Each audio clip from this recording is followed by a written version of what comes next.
Crossover. Oh, killer crossover. Just crossover. It just crossed him over nastily. Another victim to the crossovers. Cross him up and sit him down. Time for the crossover, powered by Everlevel Concrete Repair in Omaha at everlevelconcrete.com. John, Josh, Nick, how you doing? Good. Oh, wonderful.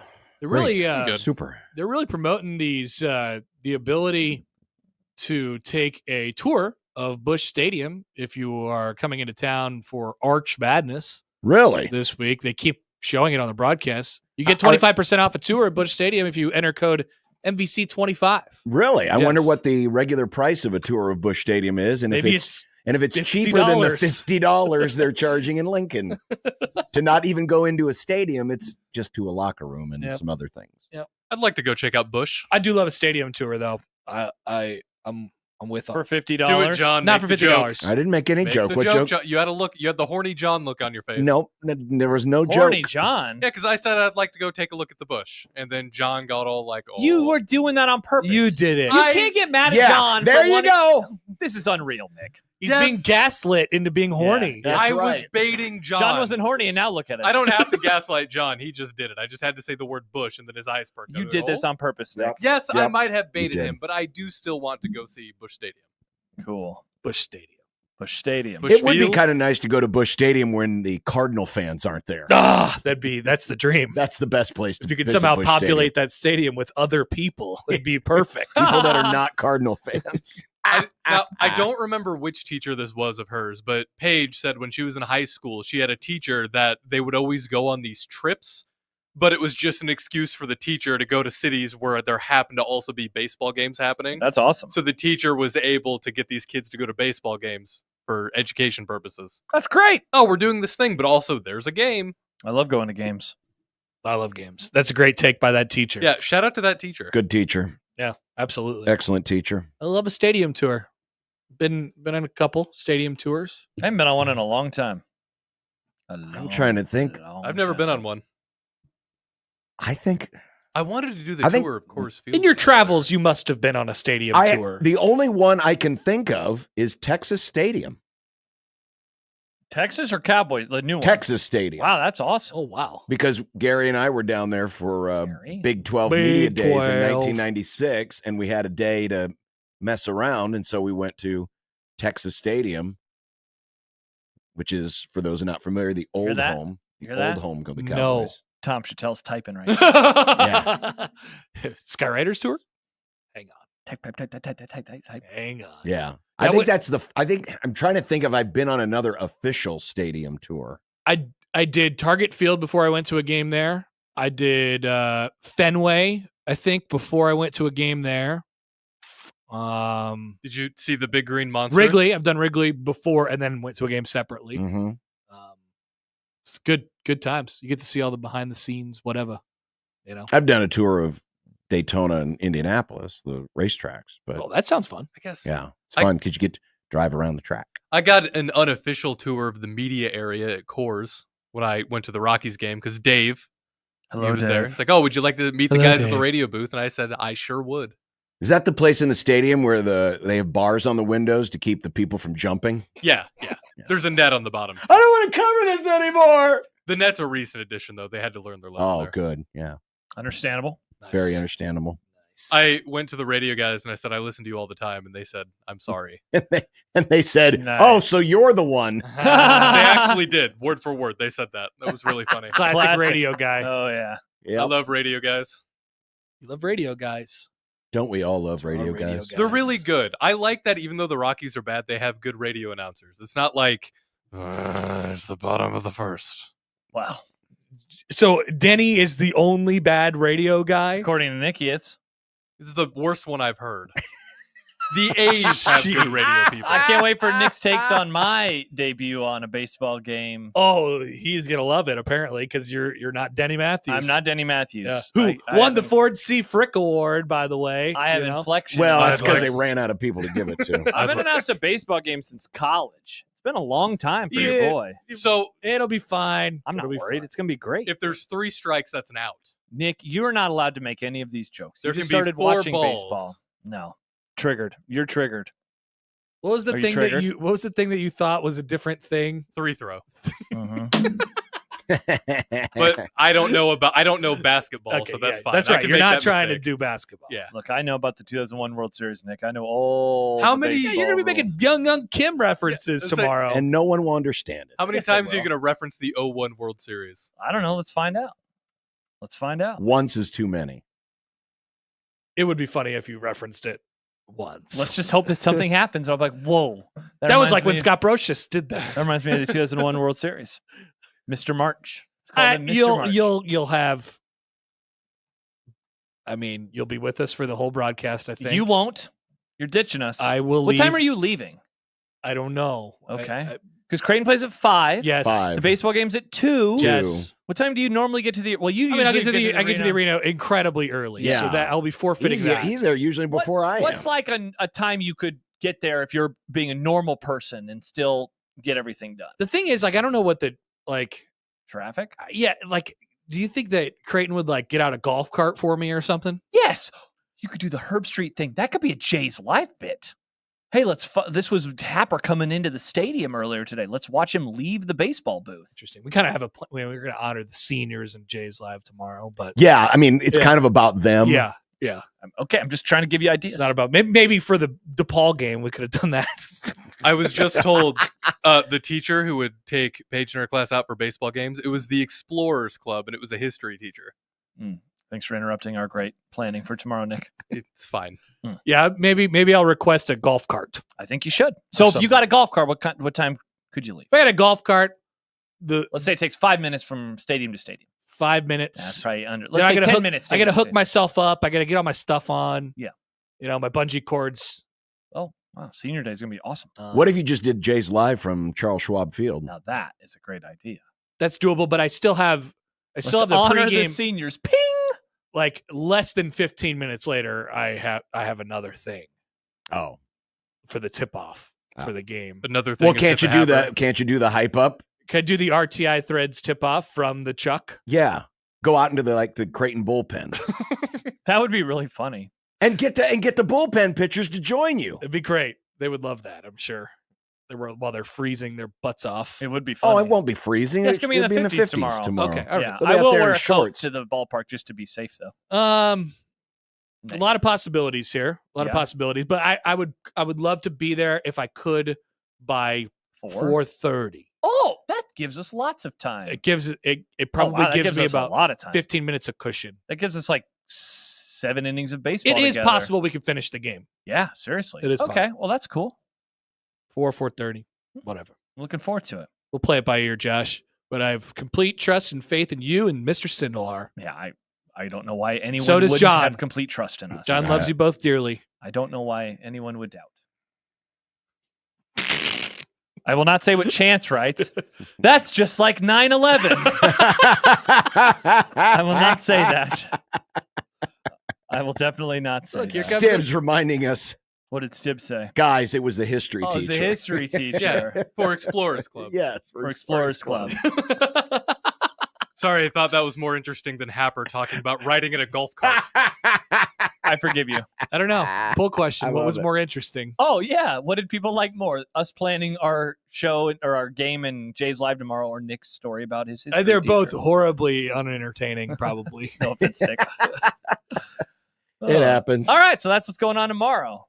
Yeah. I mean, there's no word, right? So the game's probably on. I think at this point we're probably looking at baseball tomorrow. Yeah, I talked to the SID this morning and was told early afternoon sometime was when we would learn. And looking baseball-y. it is looking base, and tomorrow's gonna be great. It's gonna be very squishy out there. Squish. They have squish, they have squish. had the field tarped this entire. Have they? I was Yeah, wondering. They have And not. remember, they have that great drainage system.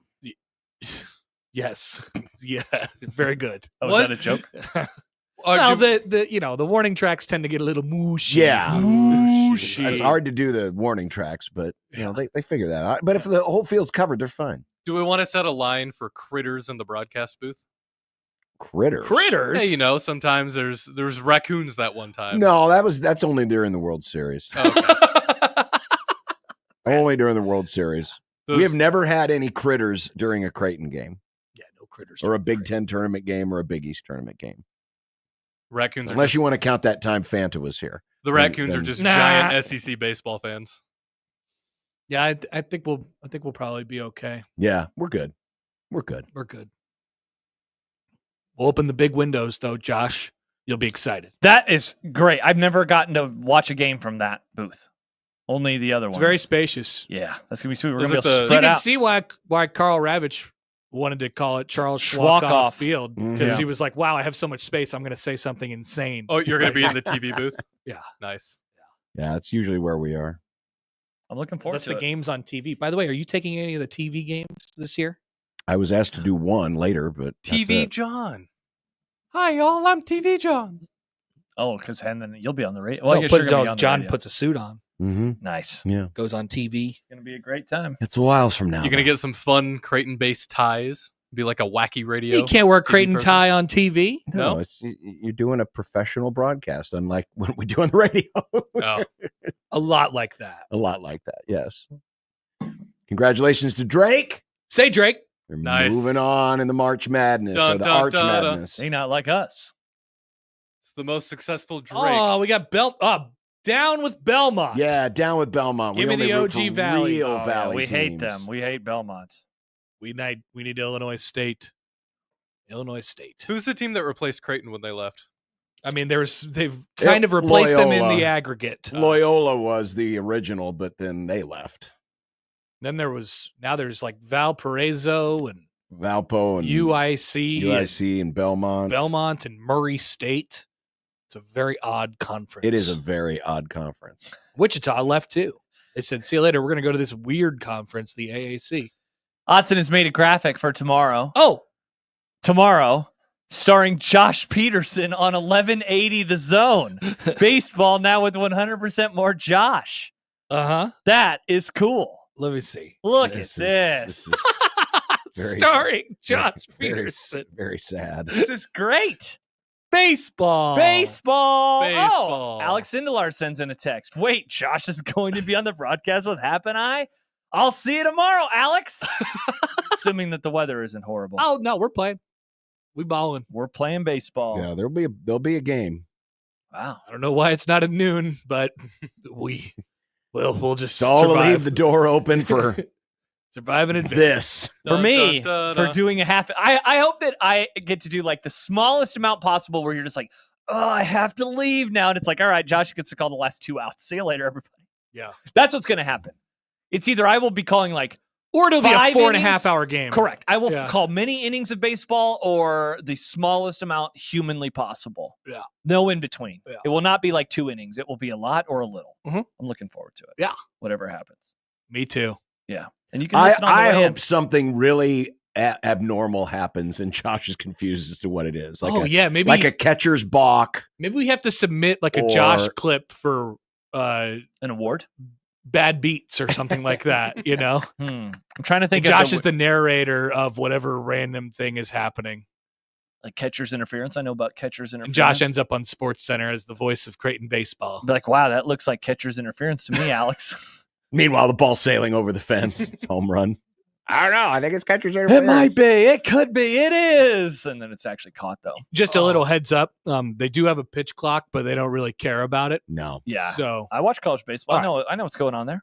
Okay. I watch the college World So if Series. you ever find out that the clock goes to 0 and nothing happens, that's totally normal.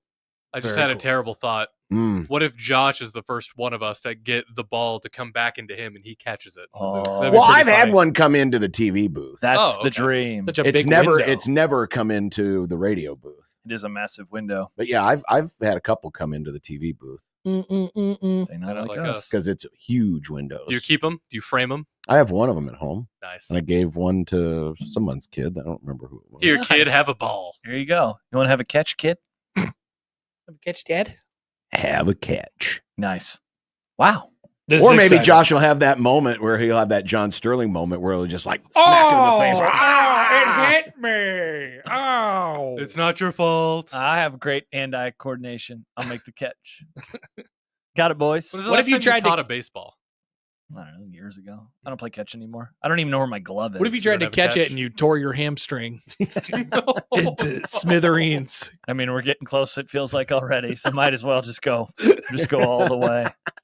What are you gonna do when Boston time happens? Are you gonna be okay? Oh no, this is not good.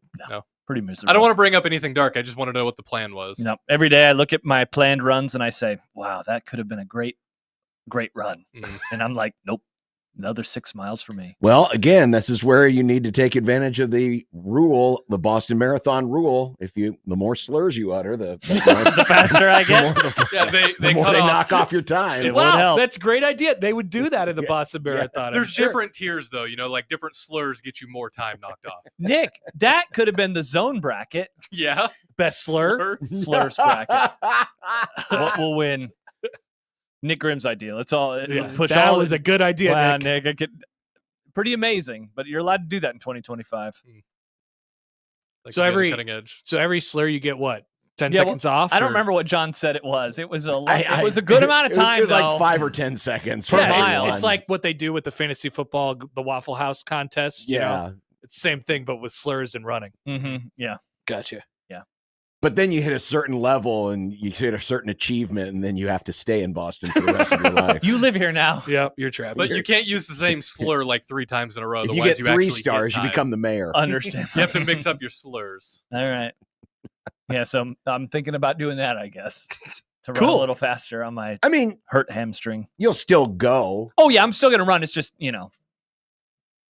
just not gonna I be mean, what I was hoping I for. I know it's Still a cool the experience. potential of a lot like of money. setting a personal best, or Even just going really hard. or yeah. or just being quote unquote normal Yeah. isn't there. But it's the notoriety of, hey, I'm still running this course. Do you think you could have like It'll be fun. 3 straight hours of just adrenaline to just like it just goes away? I'm gonna power through it. I Whatever. bet you would have like incredible adrenaline at the start of the Boston Marathon. My biggest concern now is, and maybe I'm being overzealous and thinking that I just won't be recovered by then. I probably will be. My biggest concern right now is I'm not running long distances anymore, and so my ability to run 20 miles, like, I don't mean to be a jerk. It's very easy for me. I can run 20 miles.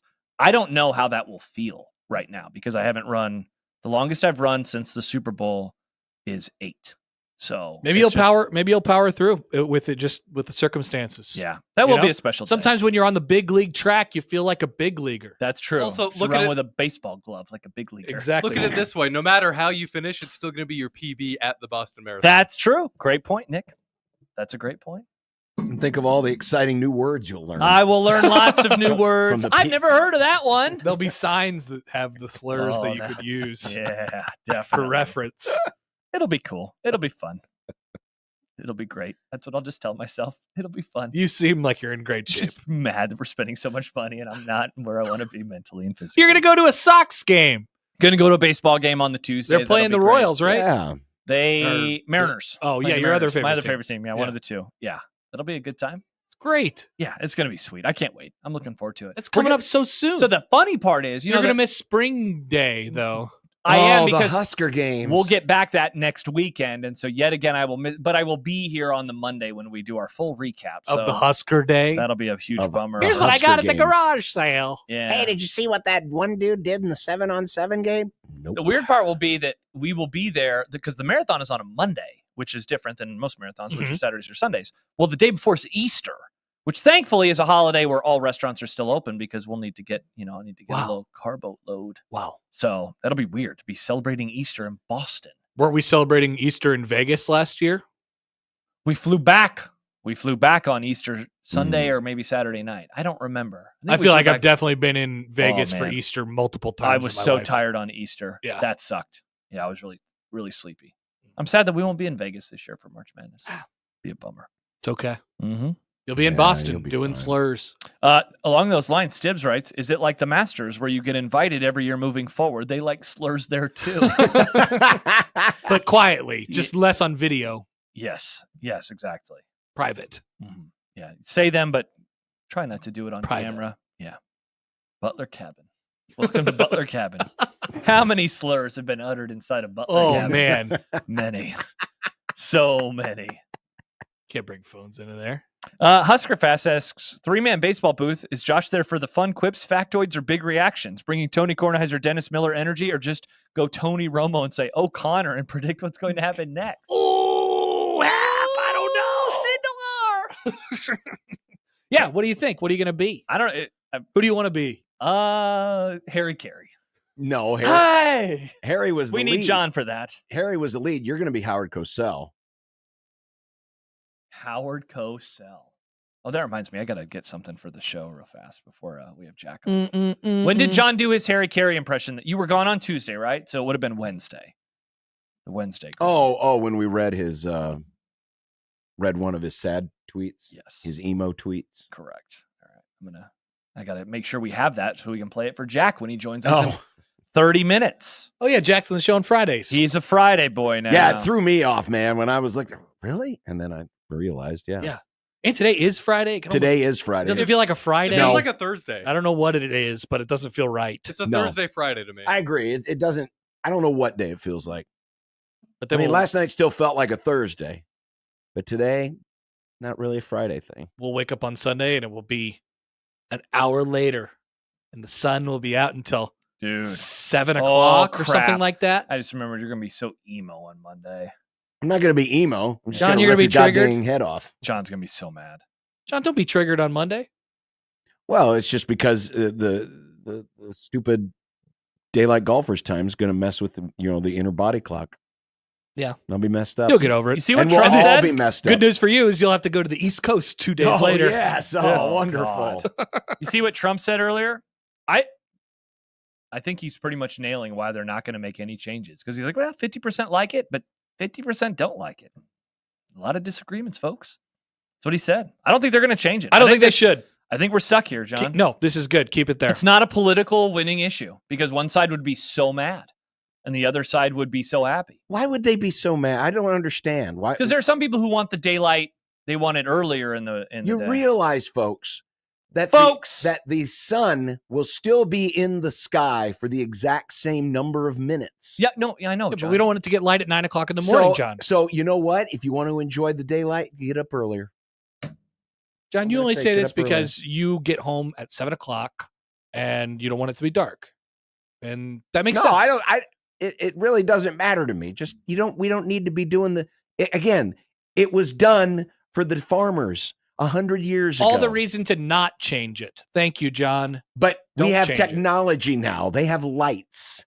And then the farmers take care of the farmers don't need the daylight savings time anymore. We don't need it to keep the women in the factories building ammunitions for World War II. We don't need these things anymore. Mm-hmm. So the only reason we're keeping it is because of tradition. I love tradition. Imagine if everything were Back just, when there you used to know be a what, we spring should game. just keep that because it's tradition. You know, Bill Callahan didn't follow tradition, and that got him fired. Yeah, canceled. Well, but he would have been fine if he would have gotten rid of his defensive coordinator. That's true. He had He'd that still be here tradition. today. So he was half there. How do you He was think Billy halfway C there. would have done with the transfer portal and NIL? It'd have been incredible. Oh my God, he Man. would have. Man, this would have been his time. Yeah, Billy C Him- would have loved this. Let Bill cook. The only person who would have been miserable during that experience is John Blake, only because, oh wait, this is all legal now? Yeah, this is garbage. Oh man, this sucks. I It was so takes good away at my hiding advantage. it. Takes away my advantages of cheating. Seriously. That's a great 100%. point. It's an excellent Oh, point. Callahan would have cleaned up. He would have been like, Man, that's too bad. oh, hey, you want some nil? just I got bam. some nil for you. Oh, God, he would have called it that. He would have said something incredibly stupid. Nebraska's for sure. nil. What is this? Nil? We got plenty of it. What, 1892? Transfer portal. It's more like a door. It's not really what's a portal? It's more like Got a a door. Harry Carey. It's just yeah, I don't do a great Callahan. We need to call Schick. Let's Hey, get him. call Schick. Football. Hey, Matt, get on the phone. Billy C. Good to hear from you. Mm-hmm. How would you like NIL? Football. that's a football thing. You do a lot of football things. It's a football thing. Ever not to go behind the curtain. Do you need to leave? It is 2:16. Yeah, I should. Okay. I suppose. Oh, where are you going? I have a meeting Oh, that you all have On at Monday. another time. We have Oh. it on Monday. Yes. oh. All right. Well, good to see you, Happer. It is scheduled to start 2 minutes ago. I'll see you at the ballpark tomorrow. That's right. Bring your baseball glove. I wish I knew where it was because I would, just for the bit. Maybe you and Alex can have a catch before the game. Wanna Oh, have a man, catch that sounds stand? amazing. On the field, squish, squish, squish, squish. God, I can't wait to see you tomorrow. I get to see you 6 straight days. Be this week, fantastic. and then next week you're leaving us. I won't get to see you Sunday. 6 straight. We did Monday. Oh, this week. Yeah. Okay. Yeah. All right. All right. Bye-bye. All right, there he is. Connor Bye. Happer. Bye. Off to do his meetings. Meeting boy. Yeah. Wow, what a time. What a time indeed. Well, even though it may not feel like Friday to some of us, it is still Friday. That's which true. means it's a 1 beer Friday. Oh, nice. So we're just going to, even if it doesn't feel like it, we're going to treat it like a Friday. Let's do it. So we'll do it next. The crossover has been powered by Ever Level Concrete Repair in Omaha at everlevelconcrete.com. 1620 The Zone.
athletics, Creighton, and yes, UNO.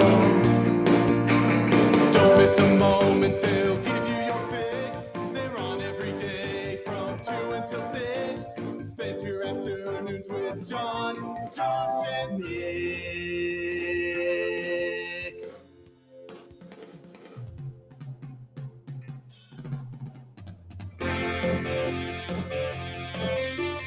John, Josh, and Nick. They'll show you what sports talk really is. One Beer Friday. Predictions. It's a big weekend of basketball. Big weekend. Don't forget about the baseball this weekend, too, John. And there should be baseball. Unsportsmanlike conduct on 1620 The Zone. Husker athletics, Creighton, and yes, UNO. Welcome to the Grum on a Friday. My name is John. His name is Josh. That guy's name is Nick. We are the program, Yeah, we are. and we are here for you, the people. And we'll be here for the next 3 hours and 35 minutes. Correct. Wow. Unless Uh-oh. someone decides to break some news at 5:55. No news. Yeah. No news. Well, it is Friday, which means Oh, the news dumps. there's always a news dump. Always. And we haven't had a good news dump in a little while. Yeah, it's been since that one random Wednesday when we were talking to Mike Schaefer live on the show and suddenly John Cook retired. Well, yeah. See, John Cookie. That jerk. Couldn't have waited till John the next Cook day, couldn't John? have waited till Friday. Yeah, seriously. Come on, John. Nope. Couldn't have waited till Friday. It What are had you to be on a trying Wednesday. to do? But welcome to the Grum, brought to you by Union Bank and Trust, where your money has people. Yeah. And, all things considered, Not too terrible. not too terrible. Yeah, it's a little misty. There's still some snow out there, but the roads are fine. Oh, yeah. We're all going to be fine. And tomorrow's going to be in the 50s. Weather's going to spruce up very Sunday's nicely. going to be in the 60s. Monday's going to be in the 70s. Very nicely. Really toasty in here. Are you Dude, guys it toasty? is. Yeah, it's happening so again. hot. Why is it so dang? Thank you. I wore the sweater today because I didn't want to be toasty. I wanted to be my warm, not toasty warm. Yeah, it's very hot. Yeah, very hot in all here. of a sudden it got really warm in here. It's almost like the gates of hell have opened up. Wow. His name is Jack Mitchell, and he'll join us in 25 minutes, John. Well, he's in his own personal hell. Mhm. It's really a hell of his own doing. Well, on his own hell today, he'll get to hear you doing Harry Carey to read one of his tweets, and we'll see if he likes that. Yeah, we'll We'll see if he thinks it's funny. The Mavs move on, and trash cans were damaged Mm. in Sioux Falls Mm-hmm. as they beat Kansas City. Oh, yeah. Nice little advantage for the Mavs, too, because their opponent plays tonight, whoever that might be. Yes. Either the South Dakota or the NDSU. Isn't it interesting how Believe some I of got that these right, correct? these conference tournaments do their stuff where, like the bigger ones are doing a traditional, I guess the Big Ten, maybe it's not totally traditional because 3 teams won't make it, but it's like winners win, they play another group of teams, those winners play another group of teams, on and on you go. Whereas this tournament, the Summit League, UNO is now off today. Of course, the West Coast tournament is that weird, goofy bracket that looks like the beam coming out of the Death Star that's going to go destroy Alderaan. Everyone's just kind of doing their own thing these days. Yeah, it is kind of weird how, things are situated. Yep.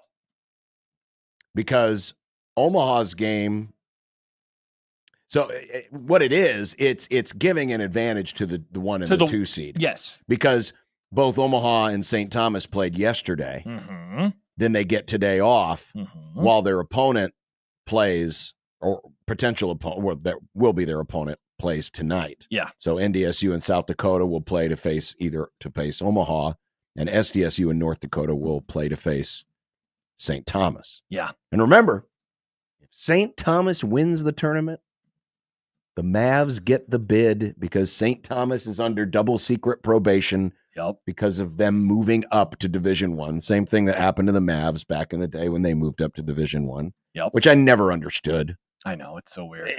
Let them in. They're Let in. them in. They're in. Let How them many in. teams move up a division? Yeah. and then happened to dominate that division and make it to the new division's playoffs.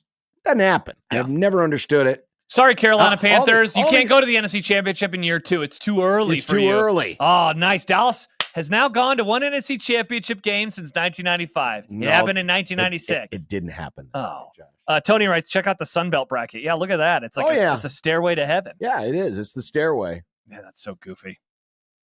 I wonder why. I wonder what the purpose is. Why? Because they want to give the utmost advantage. That's true. They want their cake and eat it too. They get the tournament. They get the tournament, which gets them the revenue,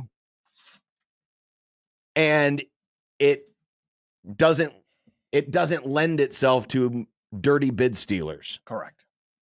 Because when you think about it, the championship that is the more prestigious and the one that is harder to win is the the regular season. It's months at a time, many games.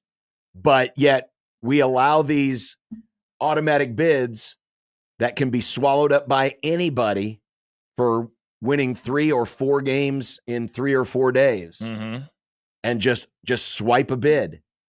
And it's that same mentality that's going to give us the blessed play-in games in the college football playoff, if and when, more likely win. Nice. The Big Ten and the SEC get their automatic bids. Hey, let's complain about that playoff. another day. We can complain about that another day. I know. What else do we got on the Grum Down? Jays and Huskers, very different goals this weekend. Oh, yeah. Very different goals this weekend. Oh, yeah. The Husker women, they're still Yeah, alive. how about that comeback last night? Yeah, great game Women. last night in Indianapolis against Illinois. Nebraska's really good with women's sports. Correct. They have been. Yep. Jack Mitchell burst bubbles in the 3-foot radius. He's sad. He's a sad guy. Kent's Movie Club, Superman. I have had that theme in my head all week. It's a great not, theme. Not all week, just the last 2 days. I have a take on the end of this movie. I have a take On the end of the movie. on the end of the movie. Okay. Give it to you today. Did you know that they simultaneously shot this movie and the sequel? No. Yes. I haven't been to the Wikipedia page since the movie. No, interesting. They actually shot about 75% of Superman 2, and then they were running into snags, and there was concerns that the first one wasn't going to work, blah, blah, blah. But basically, they shot the 2 movies simultaneously. Is Superman 2 the one with the Sun Man? I am the Sun Man. No. Superman 2 is with the 3 I never saw Superman. General Zod and his 2 henchmen, okay. hench people, because there was a man and a woman, Yes. Nice. who were trapped in the triangle of death or whatever. Oh, in the thing from the Square. beginning. Yeah, what's Yeah, that yeah. called? It has a name. Yeah, I It's can't. called the Square Phantom of Death. Zone. Phantom Zone. That's a tight name. It is a Phantom tight name. Zone. So It's It is also tight. a tight space. Did When you see is- how close they were? yeah. When is Yeah. the Sun Man? When is he? Is that 4? That was 4. Is it called the Sun Man? My uncle always did it. I am the Sun Man. I I didn't know don't know. they did 4 Christopher Reeve Superman movies. Yes. Wow. Yeah. The 4th one was The Quest for Peace. Yeah. How'd that go? Uh, I mean, seeing Well, Christopher there wasn't Reeve, a 5th one, right? So No. they must have found the piece. seeing Christopher Reeve and just like, that guy's huge, massive guy, obviously very handsome, and to know what happens to him is just so sad. well, and he bulked up. Oh, I figure. He was massive dude. He was not. Yeah. He was only $180 before filming, and then he bulked up so that he's would. he's yoked. But when you hear about some of the actors that they were considering For Superman? yeah, Okay. you're I haven't gonna- done any You're research. going to I'm look back excited. and say, "Thank God they went with Christopher Reeve." Interesting. I can't wait for that discussion. TV ratings guy. What? What? Nebraska is a sleeping giant. What? Yeah, Awesome. Nebraska's a sleeping giant. Nerd fight. The battle over college basketball analytics. Oh, Oh, are you making K Ford and Bart fight each other? no, damn it. these are John. different nerds. Different nerds. That It's can not be Bart. only one. Another nerd not has Bart hit the and it's- college basketball analytics. It's not Building. Bart and it's not Ken. Okay.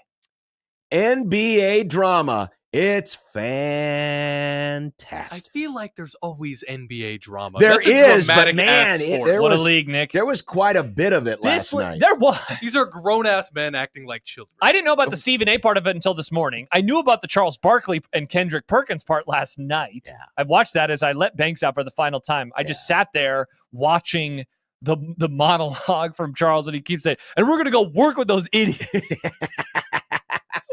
Well, I look forward to that discussion. It's the only league where it's the pundits create or are the drama, not the players. Yeah. Though the Lakers did have a nice OT win over your Knicks, Nick. Bing bong.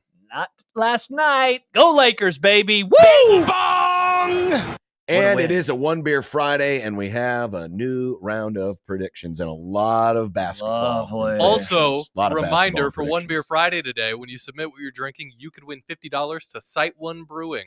Let's go. That's Did the they zone sell deal out the this zone week. deal? No. No? It is still available, No. which is a stunner, which No. means you should go there right now, 1620thezone.com. In the upper right-hand corner, there's the events, concerts, and deals tab. Click on over into the deals, and there it is. There are still some available because one of my friends actually texted the group chat and said, hey, everybody, go buy this. We could have a day together. Friend date. I was looking at their website. They have za. They have Detroit-style za at Site One Brewing. So go do so right now. Look at that in and stock. they do 50% off pizzas on Wednesdays. Yeah, how about them apples, baby? We love pizza. Oh, my goodness. Yes, please do it. Do Yeah. it now. This is great. $50 in, I keep wanting to say gift certificates, but it's vouchers. Vouchers, yeah. $50 in vouchers for only $25. That's a half price deal Incredible steal, John. for a great brewer here in Omaha. And yeah, there's food. Mm-hmm. So go there now, 1620thezone.com. And But then also submit you can One Beer also, Friday. but you can also win. See, here's where you double up. Kids. Yeah, right. You buy them and then you win. Go and then go buy one now. That's so 100 you, for 50. so you know you It's got 100 it. for 25 But then That's Nick math. has a handful to give away. How many? every time. Every time. Now, I want to make sure. No, I know, but every time we ask and he goes, Well, it's because I didn't He have gives the me the thing. look. I didn't have the thing pulled up. That's not me giving you the look. That's me trying to think in my tiny little pea brain. it's Well, tiny, But it's a all tiny right. little pea You brain, still so gave a it's look. hard. It's so tiny. 1, 2, 3, 4. So, whatever you're drinking this weekend, use the hashtag OneBeerFriday. Take a pic, send it to us in the J-Tech Construction Zone Twitter feed. Yup. And Nick is going to pick 4 at random Yup. to win. Nice. So you'll get the $50 in vouchers to Site One Brewing. You cannot lose. This is a winners only proposition. Plus, you're drinking a beer on a Friday. You're I mean, winning right there, too. First off, okay, you're an Omaha fan. You're drinking to celebrate. Your team's kicking butt and taking names and on the cusp of perhaps making that first ever NCAA tournament. So no doubt you're drinking something. You snap a picture. Yeah. Creighton fan. Well, a lot of you are Catholics. It's fish fry season. A lot of drinking going on.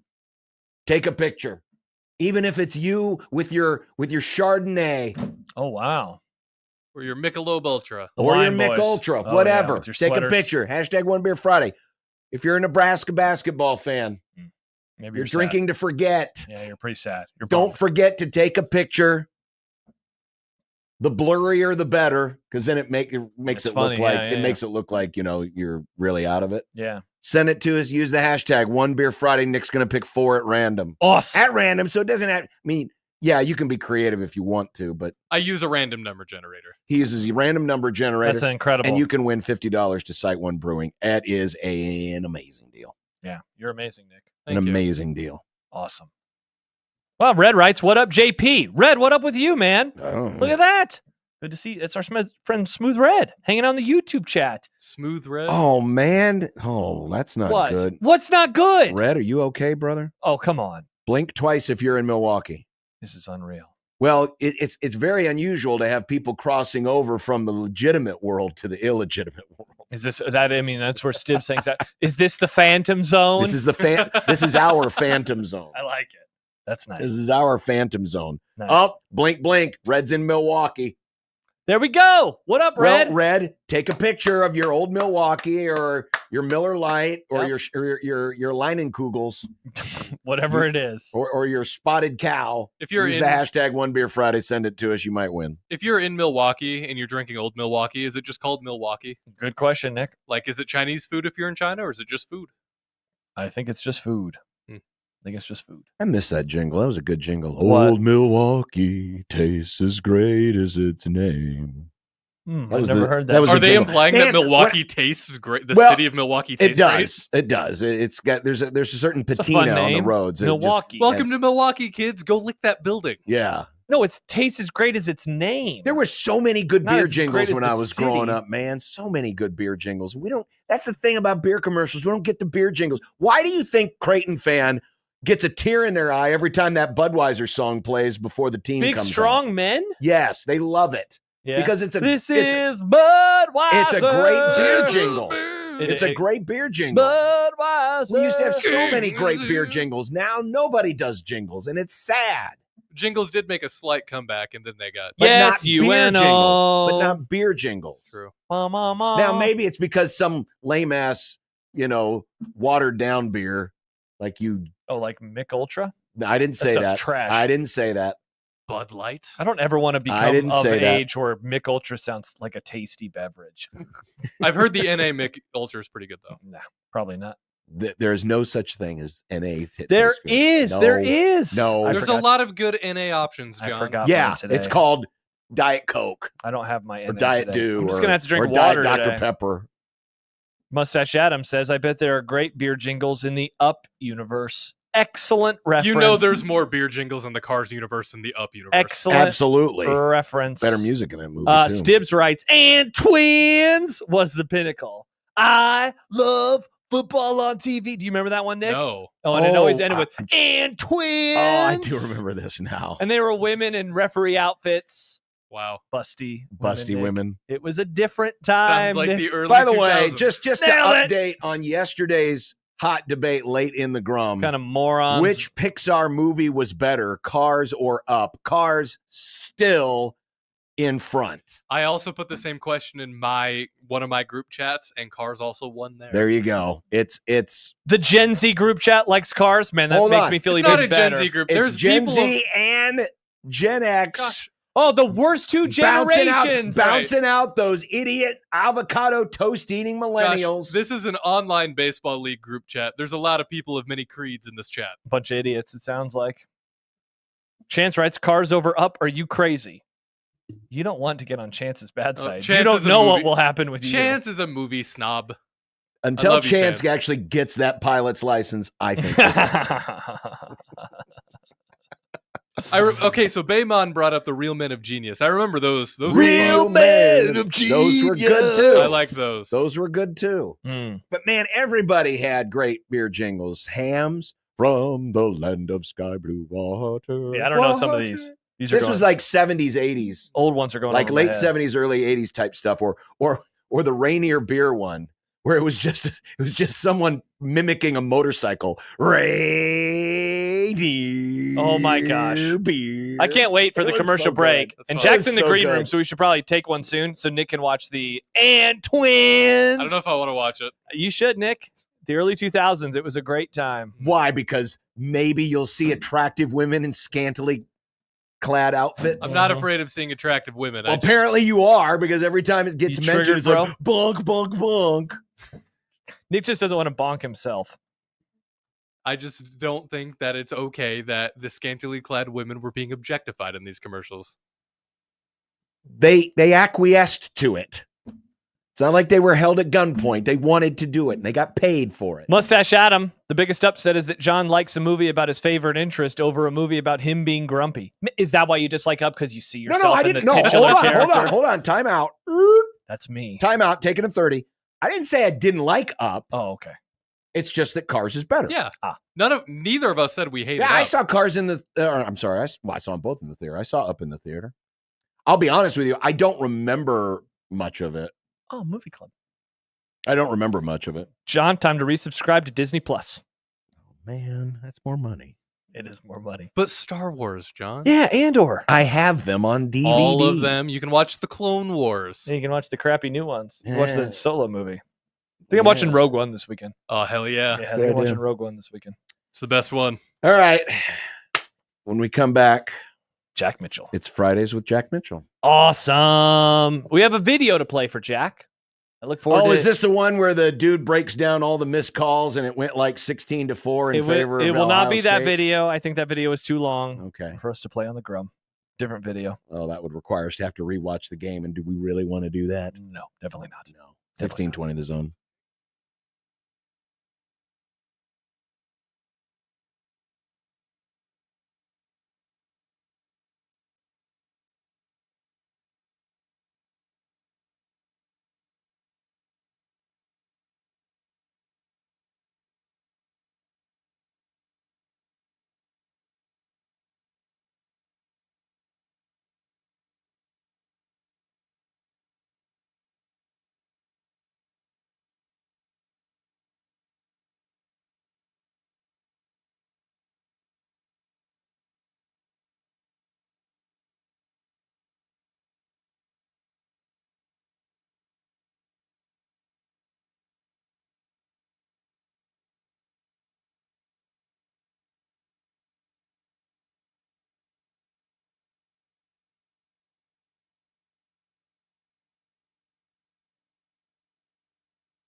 Hello. Am I live now?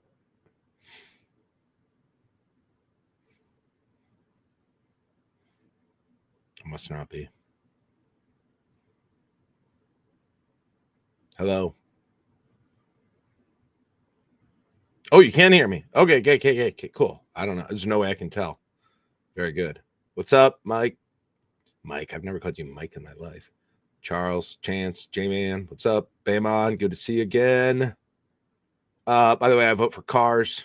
Sorry. But I put my reasoning up there. Like, if somebody's going to be like, yeah, the beginning of the movie is so sad, then screw it. I'll never see it. Sorry. I don't need, like, I got sadness in my life. I don't need my entertainment delivering me, like, gut-wrenching something. I got a basketball team that gives me that every day, right? I've got real life issues sadness. So I don't need any of that. I don't know. Like, my wife used to watch, like, Grey's Anatomy, and like every freaking time it's just like this gut-wrenching sad, somebody's dying or mom or baby's gonna die. I'm like, what in the hell what are we doing? What is this fun? Is this helping us? Like, I can learn. I don't need like fake grief to help me learn the lessons of grief. I've got real sadness that about things that happen in life. So there you go. Cars, love it. No one say I'm mad online. I don't think I actually am today, but I mean, I know I often am. Whatever. I'm never going to see it. Don't care. Never going to see it. They got balloons on the thing. Whatever. I don't care. There's a lot of stuff I like that's for preschoolers.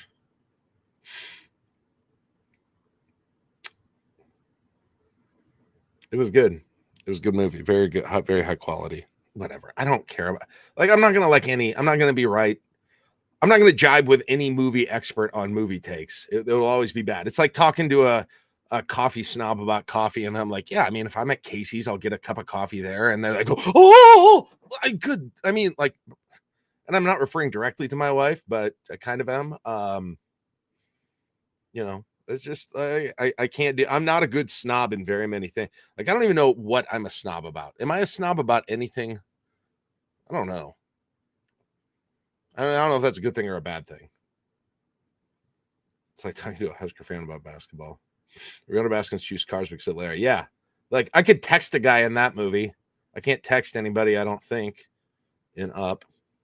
Not to brag about my text list, but you know. $1 Million Baby, Terms of Endearment. Yeah, Terms of Endearment. Dude, I caught that on TV once, and I got started watching it. I was probably like, I mean, I like heard of it. I knew it was filmed in Nebraska and all of those sorts of things. And I started watching it. I'm like, what in the hell are we doing with this scene? You wearing ratty jackets from Stephen Barry's. Praying one day Big Red will win the NIT. Ham is the water of meats. Ham the water of meats. Hey, kids, we've got something new, brand new at 1620 The Zone for this year. It's called the Omaha Food Fight, presented by Union Bank and Trust. We want to know which restaurant, I can't even look at him, which restaurant is the best in Omaha. Get your nominations in now through March 13th at 1620thezone.com. Voting starts March 16th. Jack, your thoughts? Man, what a great idea. That's so exciting to hear about this. Wow. Anyone that you would like to nominate as the best restaurant in Omaha for such a bracket? Oh, God. If I say anything, I'll get attacked no matter what I say. You were just talking about how you're a favorite restaurant. He's not in a Omaha? snob, so it's probably like I'm not Valentino's. a snob. Yeah, Valentino's. There you go. I'll nominate Valentino's. Are they eligible? Unreal. Well, they have locations in Omaha. Mm-hmm. Do you have a restaurant in Omaha you like to go to or have gone to? I mean, the last one I went to that was awesome, and I'm going to forget the name. Josh, you might need to help me. The Italian place that I went, that's not that far from you guys' office. That's across the street from another radio station that loses to me in the ratings. I'm trying, right in in kind of the area. It's over in Dundee. Italian restaurant in Dundee. There's an Italian restaurant up here, up north of us, right north of us. It was really good. I went to it. Oh, there it is. Mike's got it. Avoli. Yeah, Avoli.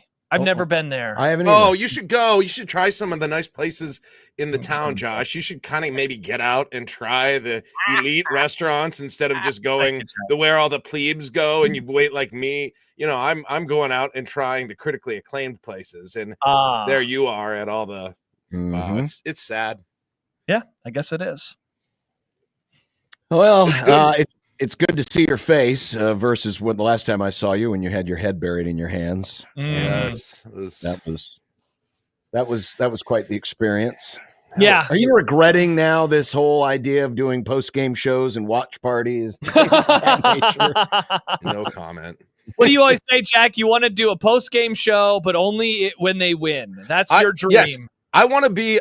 My dream in life is to have a radio station or YouTube or something where my job is to do a post-game show only after wins. Just to recap exactly what Josh said, but that would be my wheelhouse, right? And I think it would be like a product that you could sell to the masses too, right? Wins only, right? Wins only. There is a part You're of like that bullpen pitcher. They only bring him in when the team's either up 10 runs or behind 10 runs. That's you. You're very specific. You just bring them in. It's either going to be real easy or that's it. Yeah. There are some people, Jack, who only want to listen to the postgame show when the team wins.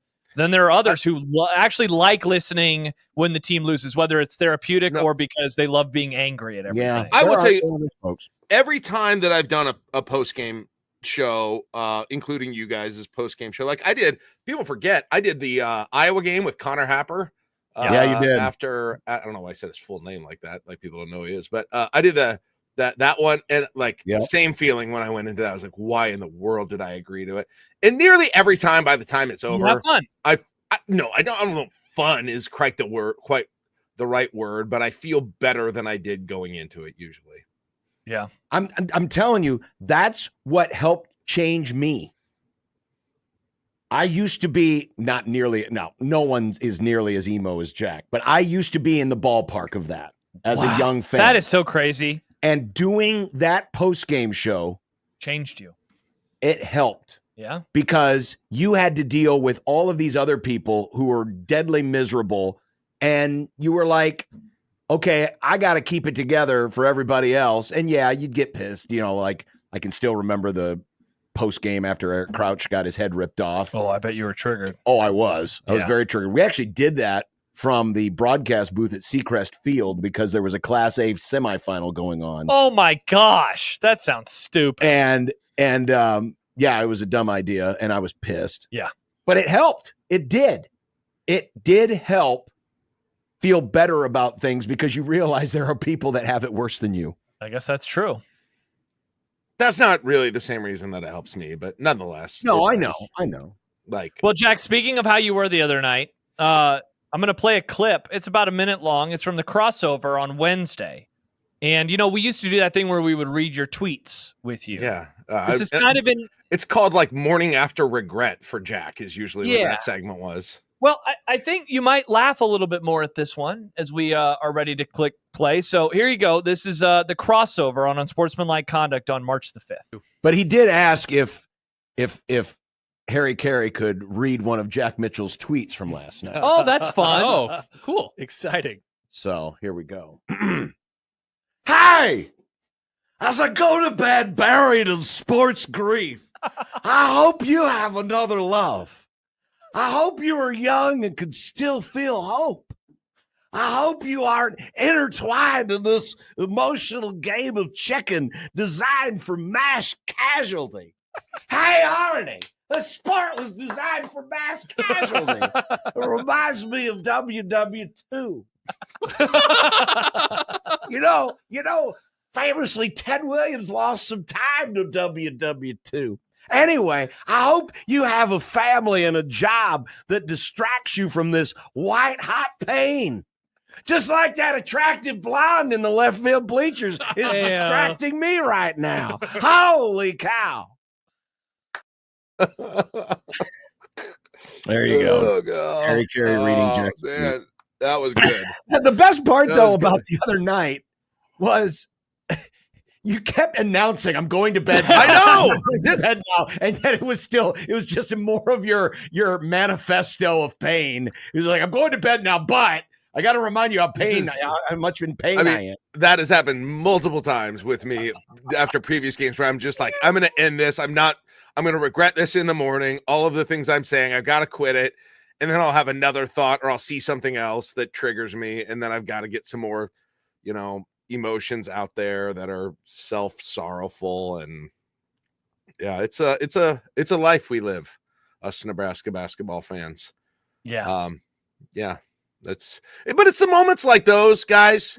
It's the moments like those that prepare us, that give us the armor to withstand any trash talk that can ever be levied against us, because there's nothing you can do to hurt me worse than I've been hurt by my own team.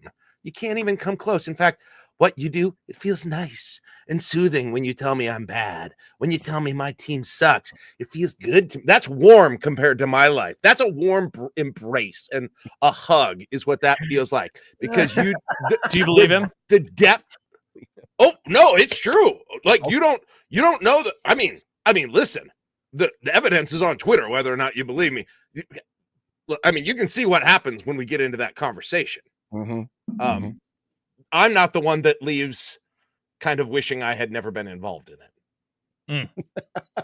Jack, I know you've been breaking down the brackets. You've been reading Bracket Matrix and Bart Torvik and Ken Baum and Joe Lenardi and Tim Kruger and everybody else that puts together a bracket. I wanted to read something that Sam McEwen wrote this morning when he was going through some of the thoughts, predictions, but also maybe his own thoughts as well on who could or who couldn't hurt Nebraska. And he says that an argument could be made inside of the selection room, and I'll read what he wrote. He goes, "You mean to tell me in the year of our basketball god 2025, we're going to put 10 Big Ten teams or 13 SEC teams into the NCAA tournament and only 4 each from the Big East and ACC, while the committee is flooded with data that informs the head? It's going to look quite stark if the Big Ten and SEC, known as the football leagues, comprise 33% of the entire field. Do you think, these are my words now, do you think that Nebraska being in the Big Ten and the SEC, I guess, existing as well, could that hurt them on being that they're on the low end of that league for those types of discussions of, wow, are we really going to put this many teams in from this league, given human error is going to play a part in the selection committee and not just data? Maybe I didn't really think of that just because, I mean, first of all, I hadn't really looked at it in terms of how many conferences or how many teams per conference are getting in. I suppose there could be something to that. I really hadn't thought of that before. I've been so focused on just sort of the individual metrics, but I assume there could be, like, I don't rule that out. I don't think that's necessarily a terrible point. I don't know that it's going to happen, but I think Sam makes a decent point with that too. I mean, who knows? It sounds like another reason to keep him out and give me another groin kick. So sure. Yeah. Seems good. I tend to think though that the committee's not going to look at the numbers coming in from any conference, right? I would hope. I mean, yeah. Am I one that is not a big fan of 13 SEC teams getting in and 10 Big Ten teams? No, I'm not really a fan of it.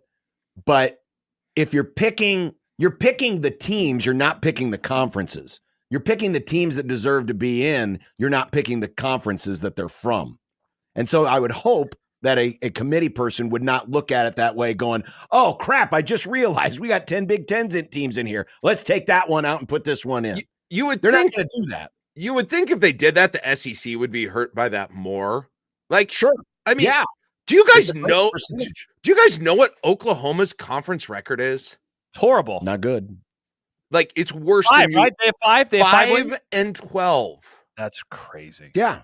That's they such don't a have. It's not. number. I used to think like, oh, you probably can't be under 500. They're not only 500. They could double their wins and still be under 500. Correct. And like. In the same thing as I don't rule out what Sam says as being true. If Nebraska got close to, I think there's also a chance. You never know for sure, I guess, or maybe people do know with the committee. But like if they decide to put a lot of stock in the fact that Nebraska has a 2 quad 3 losses or may have 2 quad 3 losses at the time that comes out, that could screw them. On the other hand, if they're like, hey, what's important to us are quad 1 wins, quad 1 record, and road wins, like that's going to be Nebraska's got weirdly still has a resume among bubble teams that's among the best among the people John who still be considered bubble Wednesday, teams. Like, right? What's up? Their resume compared to other bubble teams is not that bad. No, it's not. It's right there. I only really identified 2 resumes that I thought were clearly better than Nebraska's. That was Ohio State and West Virginia. But everybody else in that grouping of teams, I can't. You could really throw them in a hat, and you could just pick one out and be fine with it. If you do the blind resume and don't include the net ranking, right? I think Nebraska looks like right in the mix of the group of current bubble teams, if not on the top half. But for whatever reason, that's not what it is. And part of it is how they performed recently. And I get that. So you could have left no doubt with this thing, and they haven't been able to. And so now they're going to have to roll the dice on what's going to be important to the committee. And it's exactly on that graphic up there, right? There are a few of them where it looks like the Q3, 4 losses. That's a problem. That's a problem there. But road wins, Q1 games, looking really good. So, yeah. Again, but you could parse this out with all the other teams, and it's 6 of one, 1/2 dozen of the other. So, and this was data as of a couple of days ago, so there might be some slight alterations, but for the most part, it's the same thing. Here's the question I have, and it leads into this weekend, because there is a scenario out there where Nebraska gets into, I'm talking Big Ten tournament now. They can get into the Big Ten tournament even if they lose. Robin Washut ran the scenario. Nebraska loses, but if SC beats UCLA, if Minnesota beats Rutgers, and if Maryland beats Northwestern, Nebraska still gets in. Let's just pretend, for argument's sake, this happens over the weekend. Would you even see that as a Pyrrhic victory? Because we're thinking NCAA, right? And you've got to assume if they lose to Iowa, it's going to completely blow up the at-large hopes, or at least seem like it completely blows up the at-large hopes. So, I mean, they've got to win on Sunday in your mind, right? No matter what happens with the Big Ten. To get into the tournament? Yeah. To get in the NCAA tournament? Yes. Yeah. I mean, if they lost that, they would have to go win the Big Ten tournament, I assume, because that'd be another bad loss. So that would be another, I don't know if it's quad 3, but it'd be another bad loss. So, and by the way, that scenario is not happening. UCLA, Maryland's not beating Northwestern, and USC beating UCLA. You don't think Maryland's Those are all Northwestern? or no. Oh, you need Maryland to beat Northwestern. I thought it was the other way around. My bad. Well, honestly, the only weird part about it is needing USC to beat UCLA. That's true. Which is certainly possible. Okay. I mean, I read that the wrong way. I've been confused about this all day. So, yeah. That's what happens. You got 18 teams in a 10-team league. For sure. Yeah, I guess that could happen. Although I don't think USC is going to beat UCLA, but that's not that wild if that happens. But yeah, I mean, would I rather that happen than them not make it? Yes. Do I think that gives them a shot of getting in the tournament? No. They'd have to win I'd rather have 0.001 chance than 0 chance in a game to at least somewhat look forward to. But no, I don't look at that as any kind of a realistic path to the NCAA. Iowa currently is 68th, so it would be a Q2 for now. Yeah, like as if they win, they'll probably really hang out inside the top 75, so they'd be fine. Yeah, you would think in the Big Ten tournament. You would think, but it wouldn't be. Well, it wouldn't be. I mean, if they it wouldn't be a true catastrophe. It wouldn't be a Q3 loss. I mean, you got to win 3 and then see what happens. I mean, that you got to win 3. I mean, not 3 in the tournament. You got to win Iowa, and then you got to win 2 in the tournament, and then I think you're on the bubble and see what happens. Obviously, if you win another one, you're in. But that's it. They've got to do what they did, honestly, in Tim Miles' last season, which is kind of ironic, right?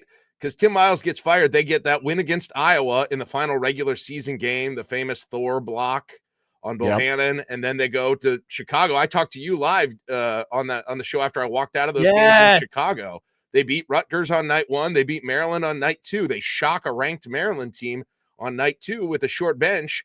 They had either 1 or 2 fewer wins than Nebraska does this year, and there started to be talk that, hey, if they got to the championship game, could they be in the at-large discussion? Well, if they could simply do what Tim Miles pulled off that year and the Roby, Palmer, and the 7 people who could play in that game, they could do that. I think they get themselves right back in the thick of the race. But it'll probably be against if they would beat Iowa, they'll probably face Northwestern, maybe Rutgers, slight chance of USC that they could face, and then it will probably be Wisconsin or Purdue in the second round. So. And there probably are some other possibilities, but they would take some weird stuff to get there. So, yeah, I mean, if you beat Wisconsin or Purdue in the second round, I think that'll look pretty good. I don't know if it's enough though, and it's going to depend on dirty bid thieves, John.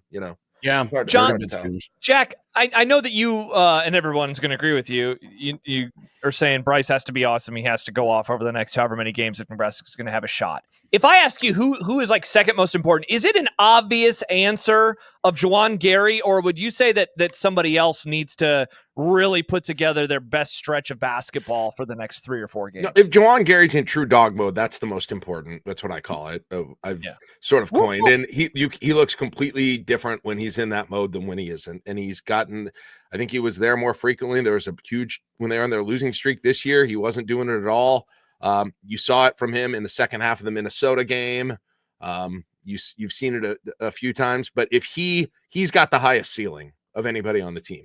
And so, yeah, Josh, I'd take the player with the highest ceiling next, and that's him, but it's got to be on his game. So when he's in that mode, what is it? It's blocking shots. It is getting people that are getting rebounds over people who are 3 inches taller than you over and over again, is battling people, and it's getting putbacks and getting garbage putbacks frequently during the course of the game. That's what that looks like. And defense. If they have that, that's the biggest thing. I can't think of any other players on that team who's got a ceiling that would be as helpful on both sides of the court as Juwan Gary. So I'll say him still. Yeah. Makes sense to me. I agree. But man, it would be nice to get, somebody with an inside presence. I mean, you saw that there was the and one there by Morgan. Morgan, thank Andrew you. Morgan, yeah. He's Andrew Morgan. If you could get something. If Bear K could make more than one field goal, true. But, I mean, that would be if you ask me, like, if anyone can. I mean, Bear K would be the other answer. They have got to have him look like he did before he got injured. Look like he did against Ohio State. I mean, goodness sakes, he had like 15 points in that game. There was a time when they were playing St. Mary's earlier in the year, the game in Sioux Falls, and I was like, God, this guy might be the second best player on the team with Bear K. It seems so long ago now, but he has been offensively, he's 1 for 18 in field goals since he came back from his injury. 1 for 18, and 10 of those are threes. That's so gross. Like if you get anything from him in the last 3 games, they win the one that they get something from him, I think.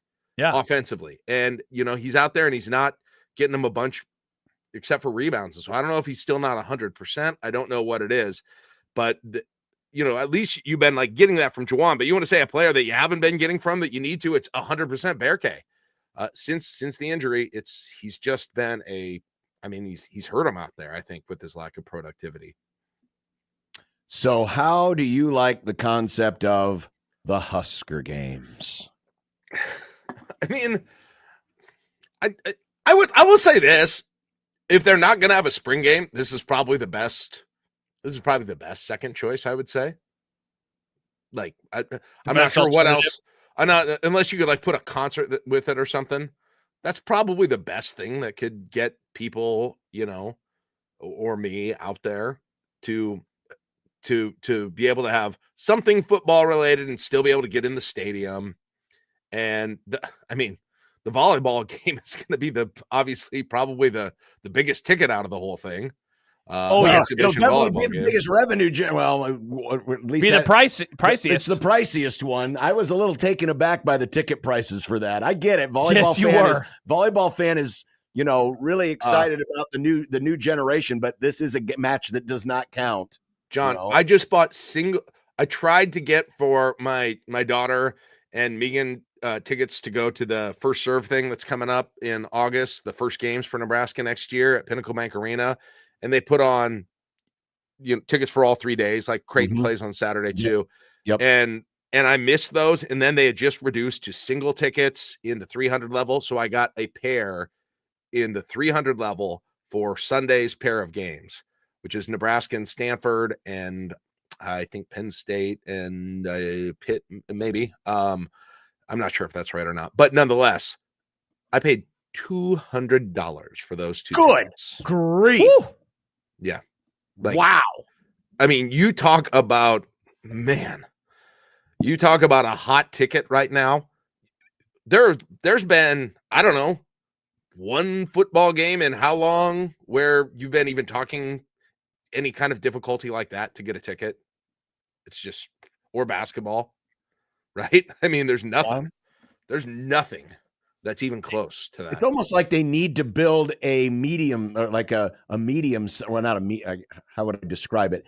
A facility that's bigger than an arena and smaller than a football stadium. Well, they're going to try and add seats to Devaney. I mean, that's one of the things they are, but I mean, I'm talking like 30,000 seats. Like a Rupp Arena almost. Yeah, Rupp Arena is really big. I mean, it's 24. I think it's 24 is what Rupp seats. But yeah, something like that, where it's just because the demand is certainly there. And I get it. This event, the AVCA thing is, you're bringing in a lot of heavy hitters, but we all know what the attraction is for the people around here.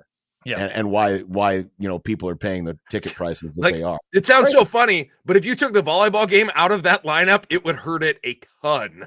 It would. Yes, it would hurt that lineup a ton in terms of stuff that's going on. The Jack, do you think also have cool too? Sorry. Yeah, I think so. Yeah. Do you think you'll have any takes about the 7-on-7 game? Like, will you come on our show the following week and like, guys, Dane Key looked pretty good at wide receiver. Well, we'll find out when, an SEC school poaches a player. Yeah. Wow. Emmett Johnson, Miami's interested in him. I don't know. I haven't watched enough 7-on-7 to even know like what looks good in that. I mean, I assume I know when a player makes a good catch, but no, I'm not going to try and, it's not that I wouldn't want to see it, at least out of curiosity to see what these guys look like, but is that going to be on TV at all? I'm not going to have any big watch the 7-on-7 flag football game on BTN? I mean, what do you think BTN would rather do? Air that or a Northwestern Rutgers baseball game? 7-on-7 football. Aren't they having a flag football women's game between Midland has a flag football team and an Yeah, all-star Husker intramural women's team? Yeah, What in the world? that was deeper in the press release, but yeah, it was there. Yeah. That was there. In addition to the, I want to see who the dream clowns team and of flag football players are at women's flag football in Nebraska. See if they can take on Midland. That's a new rivalry in my book. Yes, it is. Hard to argue with that. the Husker games. Mhm. Midland. That's going to tear the people of Fremont apart, John. How do you think the community is going to handle that? I don't know. That's a good question. No. It's a really good question. I don't know. I wish I had an answer. All right. Well, Sunday. Oof. Big game. It Over is. under on Iowa's 3-point percentage, 82.5. I'm going to go over, I think. I think I'll go with Like, a there's slight no over on chance. that. Like, there's no what number is even like what number is even like realistic to say I'm sure they're gonna hit higher than, right? Like, I wouldn't even. So you're saying, like, if we were being serious about it and we put it in predictions, what number would you say truly would be a debate for you on over or under? Yes, on an over. Yes, that's a much better way to put it than I said did. 55%. Would you have an That's internal close. debate? That's close to about the 5%. fulcrum for me, I think. It's Yeah. a very high percentage. What if we just did 49.5? So you had to decide if they're shooting better or worse than 50%. Given that Iowa was below 50% in the first game, God, they were 17 of 35. barely. but like two guys 17. combined were 80, but Sanford and Dix were, I Yeah. believe, Seventeen like. made threes. That is, they had 51 points on threes. By the way, More than 100, so. Here's the other thing, real quick on this game. Iowa is the worst defense in the Power 5, other than or whatever the Power whatever they can, including the Big East too. All of that. Yeah. Other than Miami, Florida, Iowa is the worst defensive efficiency on Ken Palm and on two other things that I looked at. Yeah, Bryce Williams should go in there and try and score 50. Right? He should go in there and try and score. And then when they stop him and other things start to open up, so be it. But Bryce Williams should try and get and then get it to Juwan on the side and finally open. I don't care if it's out driving, shooting, all of it, getting to the free throw line. He should go in there and try and score 50 points until they stop him. And I don't care until he misses about 7 times in a row and it doesn't work. Then okay, fine. You got some other option that you go to. I feel pretty solidly saying they could win that game if he did that. And they'd probably have a better chance at winning it than doing it some other ways they've done. And the other way. Year. Yeah, they have only had one game in the last 9 where their 3-point shooting was considered in the green on Bart. Iowa? Yeah. Well, Iowa. time to end that streak. Oh, they're due too? Jeez. Yeah. But honestly, it could be a game that ends up like the Ohio State game in terms Double of points. OT, everybody's No, stressed. Just in terms the of points. Yeah, the over is going to be up there. Iowa also doesn't really have a big guy, right, that scores a whole lot anymore. They got 3 big guys that they play a little bit, but they're 4th, 5th, and 6th top scorers. Anybody over 6'8". It's the Sanford brothers, and it's Dix, and it's that point guard, and it's just I don't know what kind of a matchup that's going to be for Nebraska. I don't. So, but the way that Nebraska wins this is maybe by having Bryce just go off, and he can. It's his last game. Nothing to hold back. Last game in Pinnacle Bank Arena. Last game of the season. You can't hold anything barring back. a 1 seed in the NIT or whatever. I don't know how that. I don't get how the NIT crown. I don't get how it works. Which they go to, or who picks it, or do they have to go? I don't know how any of that works. I'm not worried about. Well, I think the Big East, Big 10, and Big 12 are committed to sending their best non-qualifying teams to the crown. Because is it just 2? That might not be Nebraska though. It could be if they would lose to Iowa. Now they lose to Iowa. Northwestern will be above them. Man. Right, but yeah, who knows? They better win. Who knows? They better win. Crown bracketology. Is Nebraska on the crown bubble? I don't know. I hope that crown bubble committee looks at the quad 1 wins. I mean, you got to look at the quad 1 wins for Nebraska to get. Have to. They got a lot of them, Jack. They got a lot of them. It's so sad, but it's my life, right? You don't need to tell me it's sad. I know it's sad. I lived it. I lived it. Why people tell me things I say are sad like I don't know it is beyond me. Yeah, I mean, it's the warm blanket. Yeah. Like, oh god, that's sad, Jack, that you're thinking about the crown. Yeah, well, guess what? It's 5 times. It's better than like 80% of the last 20 seasons. So Wow, that's depressing. it's way better. It's not. It's true. It's better than being 1-17 in conference play. That's true. Mm-hmm. Hard to argue with that. It could be worse. It could be could 1-17. You could be 1-17. Better than having a good NBA player on your team and going 500 for the year. Fair point. Yep. All right. Well, enjoy the weekend. Yeah, Jack, have a great weekend. Well, I'll try, you know. Hey, it's time change season, baby. It's going to be 70 degrees let's on Monday. go. I love the springtime change. Hate the fall. Hate the fall. Yep. Love it. Good news. Let's go. Great time of year. Happy days. So Jack. happy. Very happy days happy. ahead. Yeah. And the first full days of this are going to be in the 60s and 70s. Beautiful. Like we could, and sunny. We couldn't have asked for a better time. Just give me a Nebraska win to beat Iowa. Get me in my cargo shorts. Let's wipe the slate clean. Get in that Big Ten tournament. Get to Indy. Get some Husker fans down there. Get two of them. Play Rutgers in the first round. Those guys are already off to the NBA. Their head's already in the NBA. You beat them, and guess who's next? Wisconsin. That's who's next in this scenario that I'm painting, right?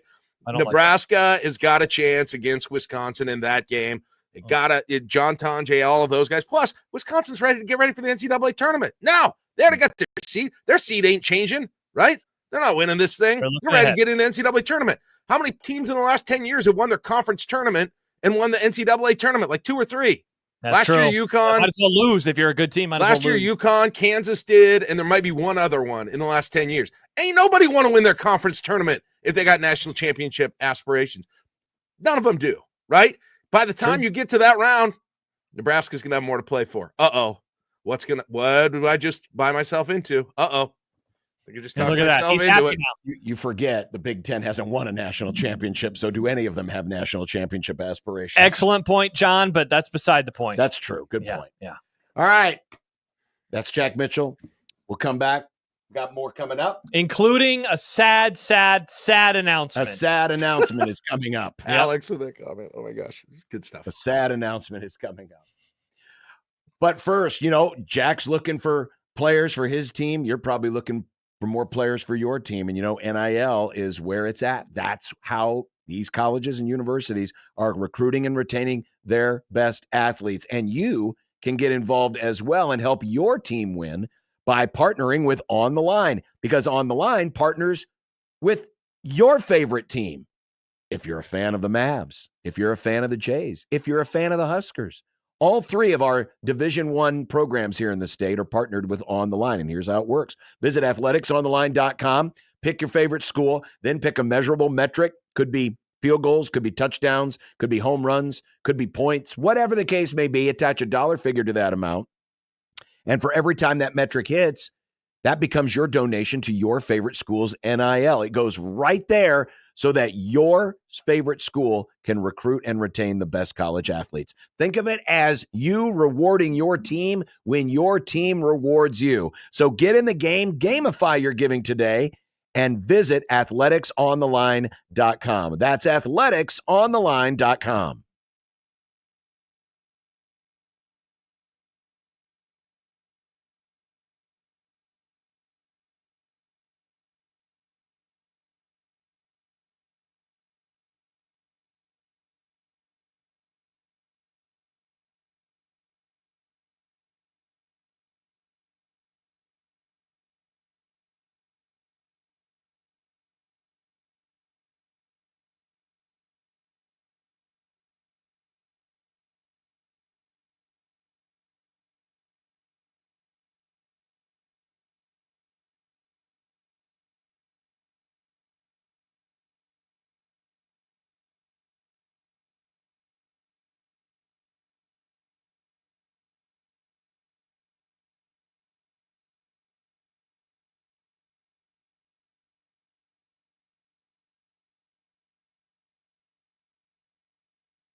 Kent's Movie Club coming up. We're talking Superman.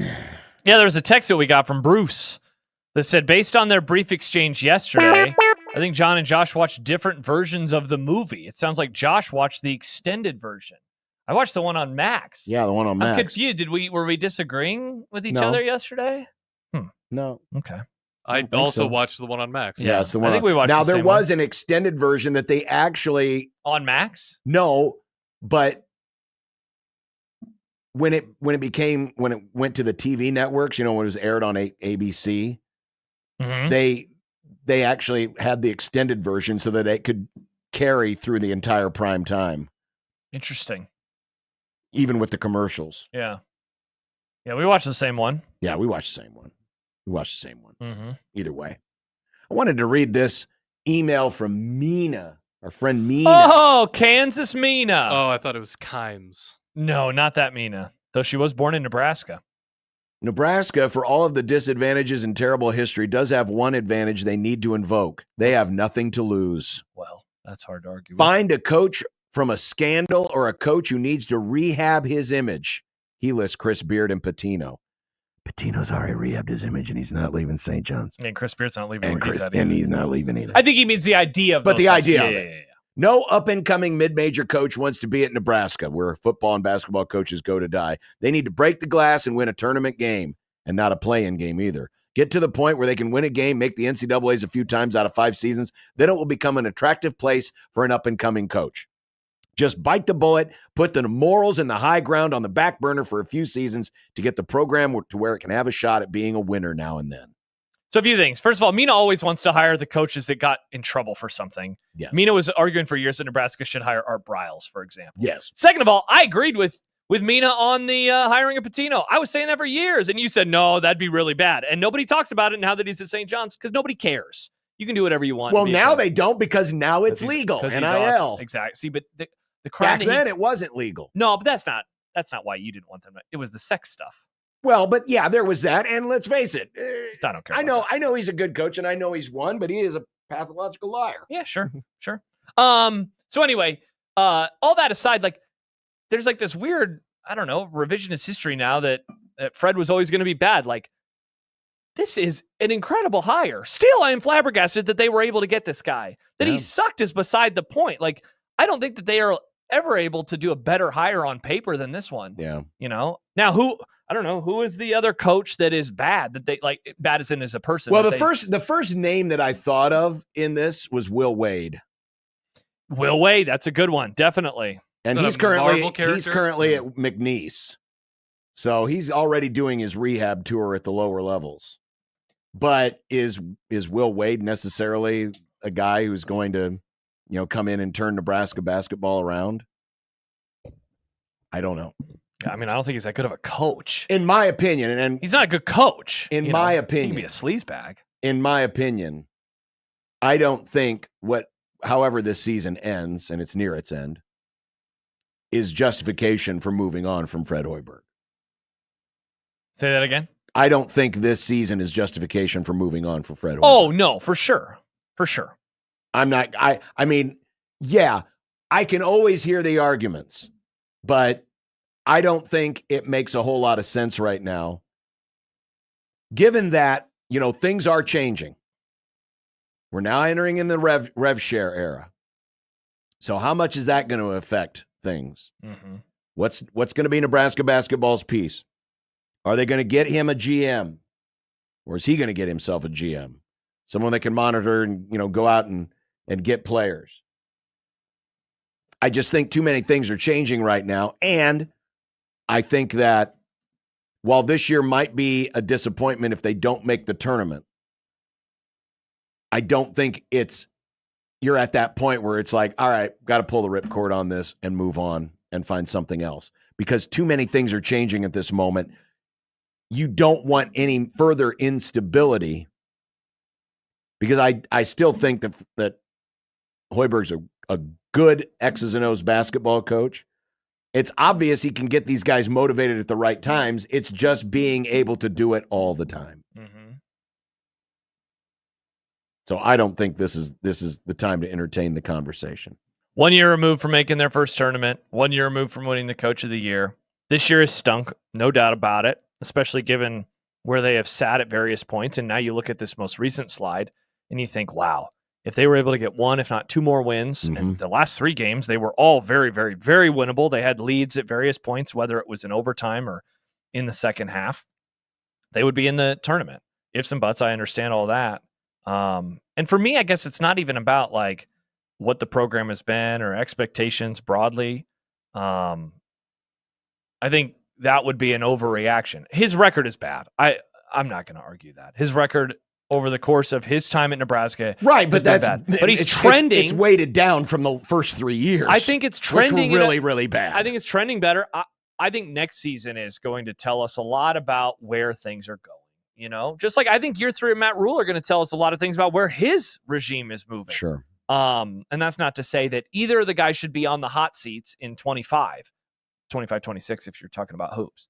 That's not what I'm saying. It's just more, I think we're going to figure out the direction of the program. The basketball team is going to have an overhaul of players yet again, as will the football team. We already saw what they did. We just don't know what the basketball team is going to do just yet. And if Matt Rule doesn't make another bowl game, you said you want him on the hot seat. Is that right? I did not say that. I just said that I think that next year will tell us a lot about the direction of the program. And how hot the seats are. Well, some would definitely say that. Probably. Adam says, classic Johnny doesn't want Fred to get fired because he's worried NU will hire a good coach and be better than Creighton. John, is that what you're worried about? Again, where is this coming from? I guarantee you that whoever that individual is was saying the same thing when they hired, wasn't saying that when they hired Hoiberg. Oh, Hoiberg, now see you, now we got him all over again, blah, blah, blah. No, it has nothing to do with Creighton or anything else. Pedro says, because here's the thing.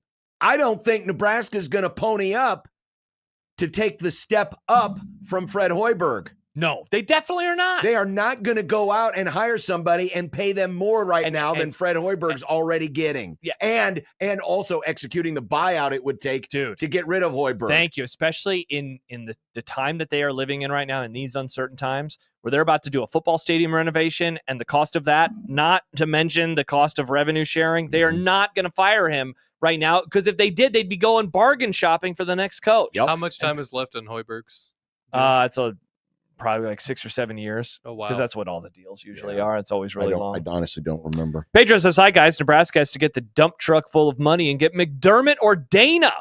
Big East money is going to drop. Unfortunately, I like the Big East. Could you imagine Coach Mack wearing red, John? I think the time that won't happen. Honestly, I'd say the time to hire either of those guys has passed. Mm-hmm. If they were ever entertaining to hire McDermott, I don't think they ever did. Dana, that was a mistake in not going after him a million other times. But he's too long in the tooth now.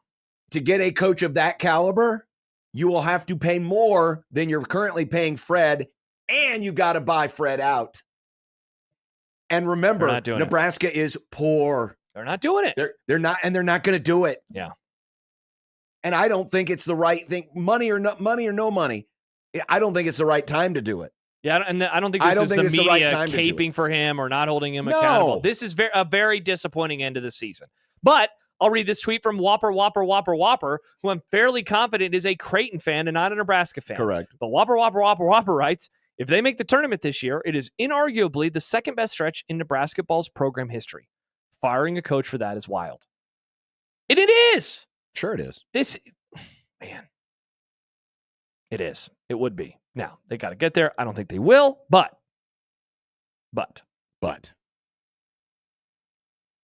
Dwayne writes, I'm not a big Nebraska ball fan, but they made the tourney last year, and they're going to get a postseason bid for something this year. Isn't that pretty good for NU? I definitely think so. Again, when you compare it to the history of the place, and the first 3 years were horrible. He adjusted on the fly. The last 3 years have been a lot better. Mm-hmm. Again, let's see what happens next season. Well, and take yourself back to where you were at the beginning of this season. I know. And maybe I'm not remembering very well because I am old, but I don't remember a lot of tournament or bust expectations at the beginning of this season. I don't think so either. I think it was a lot of, I think we can get there, but it didn't have that feel of, oh, absolutely. They're absolutely got to get to the tournament. I don't remember a lot of that sentiment being out there. I just got a call from John. What does John say? Saying that it even took TO 8 years to beat, is it Oklahoma or Ohio? Oklahoma. One of the O schools. I love how We need to be patient, is what John is saying, though. Be No, I patient. know. And that's fine, but let's John, not. bad call. Let's no not. offense. That's way different. Yeah, it's a different world. This would be like, and those were different expectations. yeah, that not the same comparison at all. No.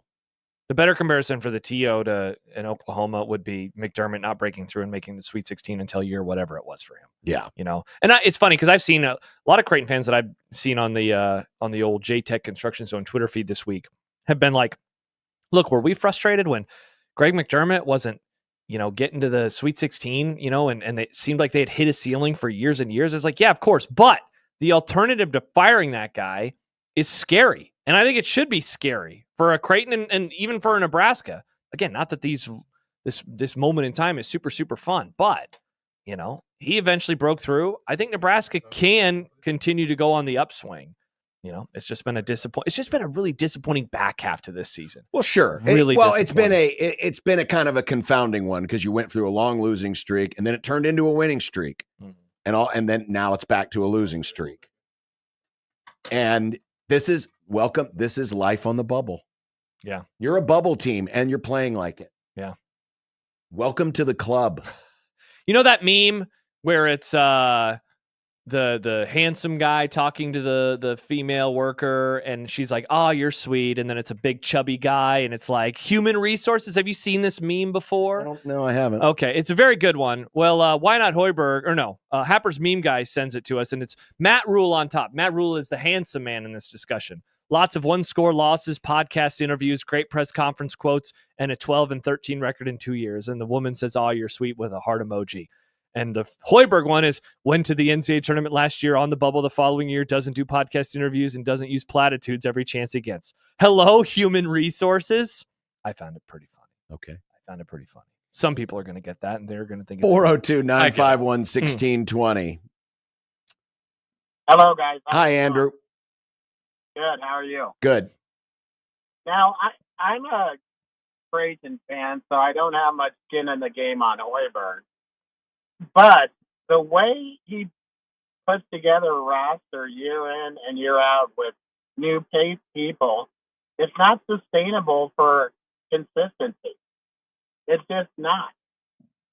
And if they keep on going on that model, they're never going to be a consistent winner.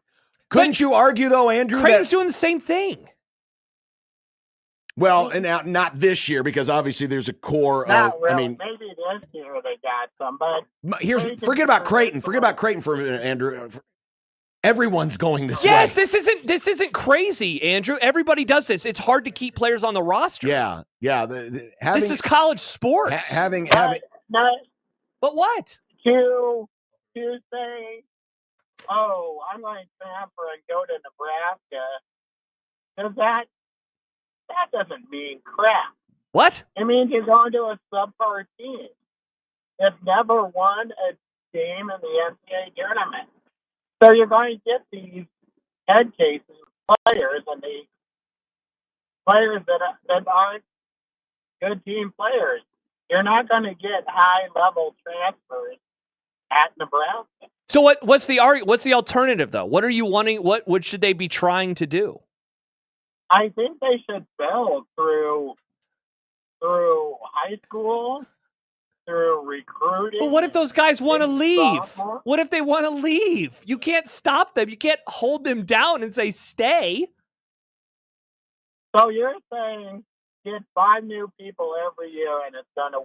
No, I'm just saying this is college sports. This happens in football. It happens in basketball. I mean, right now, and thanks for the call, Andrew. I mean, right now, that's the way Matt Rule wants to do it. But unfortunately, it's not necessarily sustainable. Because if you go out and try to get the best high school players and try to build them up, and you get 1 or 2 breakouts out of that group. And then they're like, "This place sucks. I'm going somewhere else." And exactly. What are we talking about? Like, no offense, but this is college sports now. You can want as much as you can say all the right things. I want to build. Rule did when he got here. Mm-hmm. I want to build through high school. Mm-hmm. I want to have development. Correct. I want a 0-star to turn into a 4-star after 3 years. Correct. That is impossible now.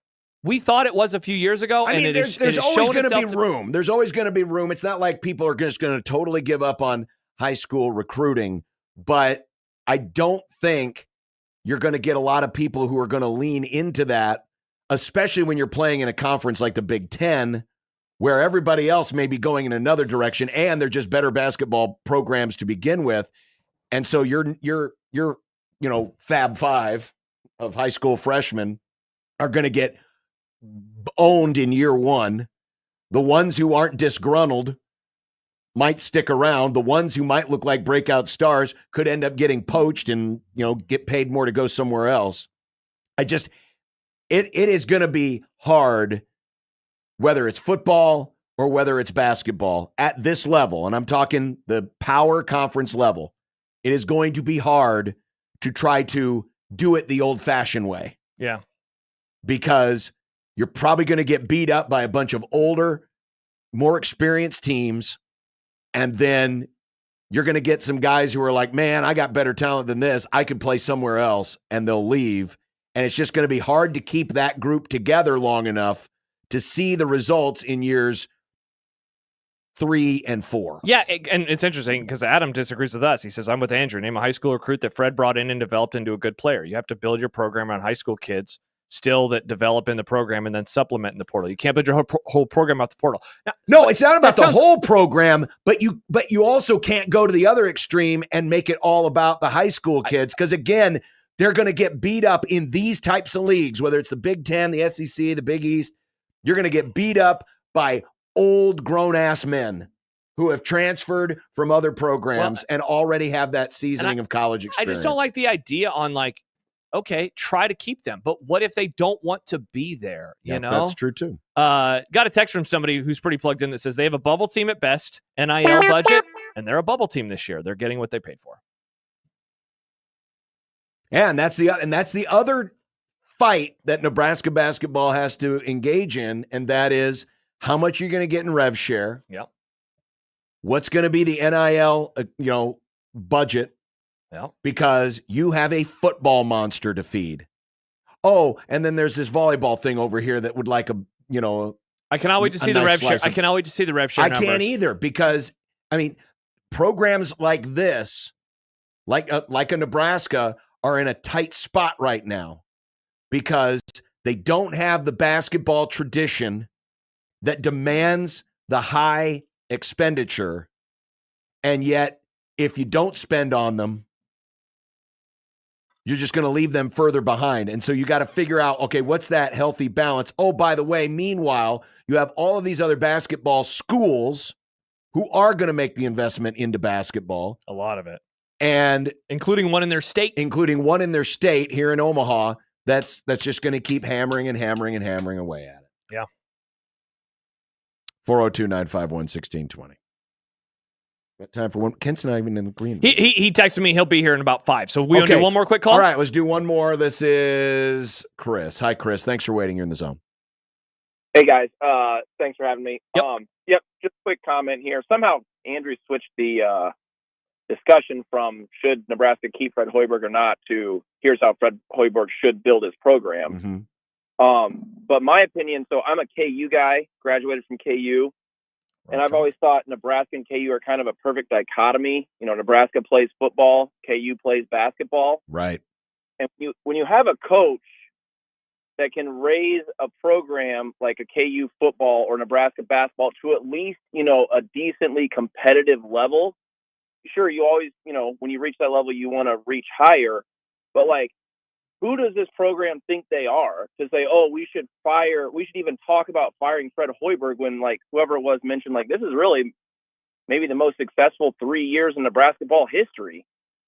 I mean, to think that Nebraska is going to, even if they had the money, what top coach would want to come here? There's no history. There's no tradition. There's not a great talent base of recruiting within the state. There's some players that have come out, but I think people just need to calm down and disappointing so far, but they can make tournament, win the game. Same as KU football. KU football had higher expectations this year than finishing 5-7, but there's no reason to think Lance Leopold is going anywhere it should go. As a program, you got to understand who you are. And Nebraska basketball right now is, like you guys are saying, a bubble team at best, a history. They're the only power team that's never won a tournament game. Fred's at least in the established that they're in the discussion 3 straight years. I mean, let's let them keep working and figuring out this new world of college sports. If they tank next year, maybe the discussion changes. But like Nebraska basketball needs to understand who they are. Chris, appreciate it. Thank you, Chris. And of course, you'll get those saying, well, Indiana's the same as Kansas, and look what they did in football. Yeah, I mean, you could hit on a magic combination. Yeah. You could.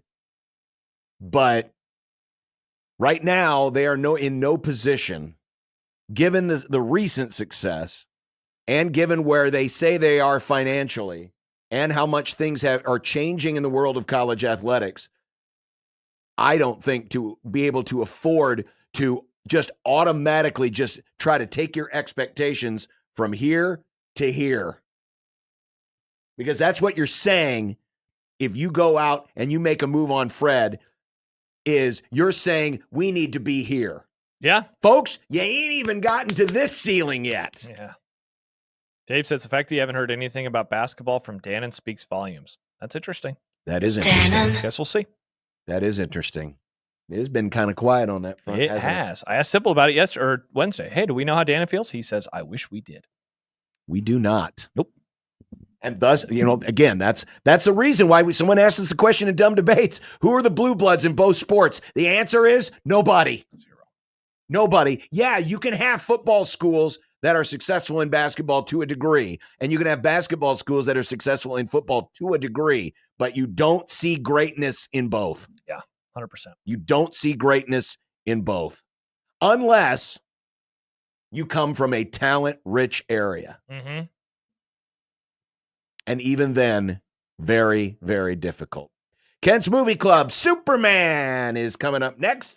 But first, this is your chance to be a good guy today. We're about to talk about the greatest good guy of them all, Superman.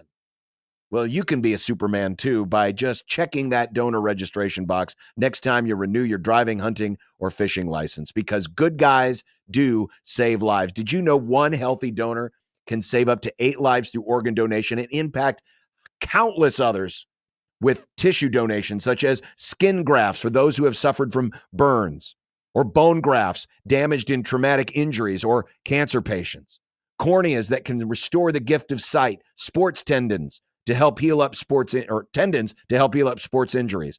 Those are all of the possibilities from one healthy donor. And you can be any age, you can be at any state of health and still be an organ and tissue donor.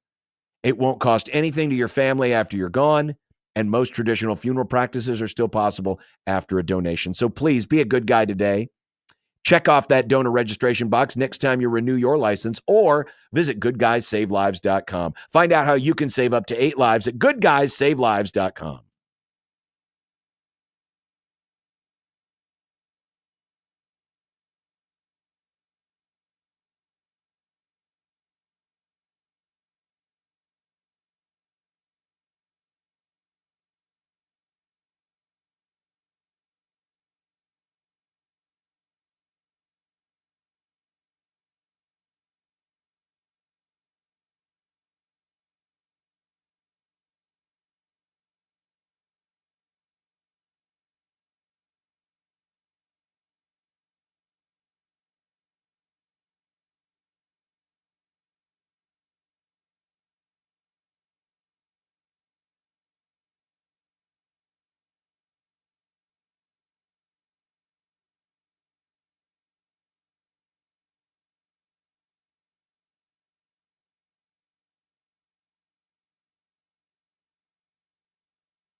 Friday, the final day of the week.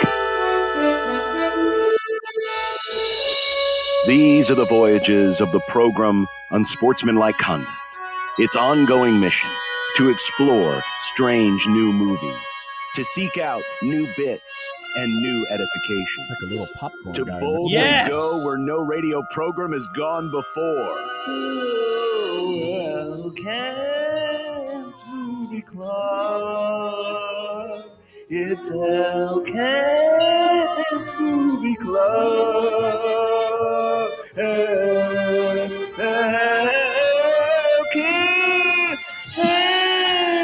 Movie Club. It's Elkent's Movie Club. And joining us, as always, on this Friday, our good friend Kent Wogamon of the Lincoln Journal-Star. Hello, Kent. Hello. We've spruced up the place. Josh has been playing with his Canva and created new graphics. Every week, people ask us what movie we're doing, and every week we end up adding it in with the regular StreamYard graphic, and it looks like crap because it makes all of our videos way smaller. So I wanted to make one that now if someone opens us up on zonetv.live, they'll see it right there in the middle. Now playing Superman. Unless they get confused and they think that our conversation is the movie. Oh my gosh, Nick, I despise everything that you stand for and represent. You know I love this graphic. It's a great graphic. You did great. Thank you, Nick. And the movie, movie tickets are a very nice touch there. Yes, little tiny baby movie tickets. We will be... there will be some changes coming to the look of the Grum. Nick and I are in our planning stages of getting rid of the crappy StreamYard stuff and making it look way cleaner. Mm-hmm. So it begins today, John, with the little tickets. I mean, you can barely read our names on them. You can read it fine if you go full screen. Look how great that looks. No, but I'm not in full screen. Well, you're an idiot. How many people are watching us on an 80-inch TV right now? Probably 4. Take a picture. Use the hashtag #OneBeerFriday. Maybe Nick will reward you. Cubs fan says it's terrifying to watch us on it. Yes, it would. Some You're right. freaks do it. Well, Superman. I decided, and unfortunately, so many good Jean Hackman movies weren't available on streaming unless you had to pay for it extra. Mm-hmm. But Superman, yes, featuring Jean Hackman as Lex Luthor, the original Superman, is. And I thought, you know what? We've never done Superman before. And I'm really glad we picked this one because it had been a while since I had seen the OG Superman. And this is back in an era before comic book movies became a thing, long before comic book movies became a thing. In fact, Kent, outside of the Batman television series, what superhero got a full-length feature movie pre-1978? There were some Superman movies in the 50s. Okay. But I knew there was a TV series, but yeah, after like 1951, 1954 or something in there, this was the first superhero movie in well over 20 years. That's for sure. Yeah. And it's the one that basically set the groundwork, whatever you want to call it, for what were there? 4 of these Superman movies? I believe there were four with Christopher Reeve. Yes. There was a Captain America movie. And that kind of started superhero movies, which then eventually, of course, led to the Marvel movies and the DC battle and all of that. So, but yes, this was the starter. You want to explain what the movie is, John? For those, well, I mean, it's essentially the origin story. You get the origin story of Superman, how he comes to Earth, and then of course he meets up with all of his new friends, Lois and Jimmy, and the editor of the Daily Planet, and Mr. White. Yo, Mr. White. And of course fights Lex Luthor. Yes. The interesting thing about this was just call him Luthor. When they got the rights to the movie, they decided to go ahead and try to shoot both the first and the second movie at the same time. And there's a lot of interesting stuff in all of that. But what I think helps make this movie and really got it off to a big start was they spared no expense to go out and try to get as A-list a cast as they could. Yes. without actually getting an A-lister as Superman. I mean, Marlon Brando gets paid nearly, it was like $3.5 or $4 million for his screen time, and he's basically on in the first 20 minutes. And he's then, on top of that. He's terrible. Right. They paid a lot of money for Jean Hackman. And then there were other stars. Ned Beatty was growing into his role as a big time movie star. So it was interesting in how this was cast. Yet Christopher Reeve, who was a relative unknown at the time, gets the lead role as Superman. In part because a lot of the more established actors turned it down, like James Caan turned it down, who would have been hotter than fire at that moment because of post Godfather. Right. And he turned it, several turned it down. And they kind of had to,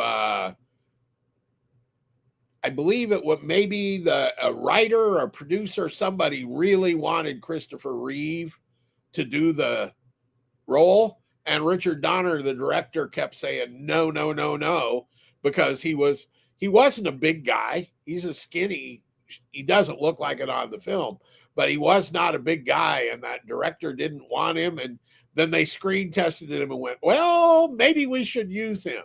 And there you go. Don't you think, in my opinion, to me, that's what made it work? Because I'm thinking, I'm reading some of the other. Robert Redford was offered. Right. Sly Stallone was interested. Burt Reynolds was somewhere in there. Paul Newman. A lot of names. Now, some of these guys at that time were in their late 30s, early 40s. Yeah. And I'm just trying to picture some of these people playing Superman. With a mustache. And I think it would have almost distracted you. It would have suffocated the role. I think having the A-listers in all the other roles, but having an unknown as Superman, and then the way Christopher Reeve plays him, especially the way he plays Clark Kent, 100%, as this bumbling, nerdy, awkward guy who needs Lois to save him. Exactly. I think that's what made this movie work. I don't think this movie would have been as good if any of these other A-listers would have taken the role. There's that, and the other element that you didn't state there, but I think is critical and also influenced all the superhero movies that has followed, is there's humor in it, and he played it funny. Yeah. Mm-hmm. He played parts of it funny. So that gives it a whole different feel and makes the movie feel differently, but also makes it almost more comic bookish, that you don't have to take it so seriously. And that pushes it right down the road in a lot of ways. And now a lot of this too, Kent, is, I mean, this obviously came out when I was a little boy. And so I saw it, and, so this is my introduction to the character. This is my introduction to comic book movies. So a lot of this is, age bias. But I think that's another avenue, what you just mentioned, why I enjoy this movie and these movies with Christopher Reeve versus the comic book movies of today. And I appreciate what they're trying to do today. It's an action story. It's science fiction. It's serious. But at the heart of Superman, at the heart of all of these comic books, it's a comic book. And there's an element of goofiness, of fantasy and whimsy and things of that nature that I think this movie captures very well. And to me, it truly is a comic book movie. It feels like this was pulled from the pages of a comic book. Yeah, and Kent, speaking to the differences of today, I mentioned this yesterday when teasing the movie. I had forgotten, because I hadn't seen it in 20 years. I'd forgotten how long they were hanging out on Krypton at the beginning. Like, I remember that they were there. The things that I remember from the movie were that they were there, the planet, goes away, and him running with the train. Those are the only three things that I remembered. And I clocked it because I was like, wow, they've been hanging out here a lot longer than I thought. And it was like 20 minutes. And the movie overall, it has this kind of slow pacing to it. And I don't say that as a bad thing, but it's much more like the introduction to get to him finally actually being Superman takes a really, really, really long time. And I even think the end, it's very drawn out. Like it's a long process to get to spoiler alert when Lois Lane dies. And then everything else is actually really, really fast after that. But for the most part, it doesn't work as fast in good ways as a lot of the movies of today, I don't think. True. And the structure of it is, if you look at it structurally, it's divided into thirds. The first third is Krypton. The second is comes to Earth, goes to the newspaper, all of that. And then there's the Lex Luthor story. Yeah. 3 thirds, okay? Runs 2 hours and 22 minutes. If you made that movie today, one of those thirds would be cut down dramatically, right? In favor of all the probably the first part. I don't think they spend 20 minutes on Krypton today. No, probably not. But that's part of why it felt the way it did, is the way that it was actually structured.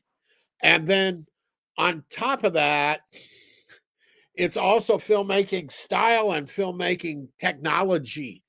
Okay. This thing was shot on film, right? All the effects, every single one of them were realistic effects. You know, that the Golden Gate Bridge, right? Where in the final sequence where it's bouncing up and down and the bus almost comes off of it and all that, was a 15-foot long model with miniatures.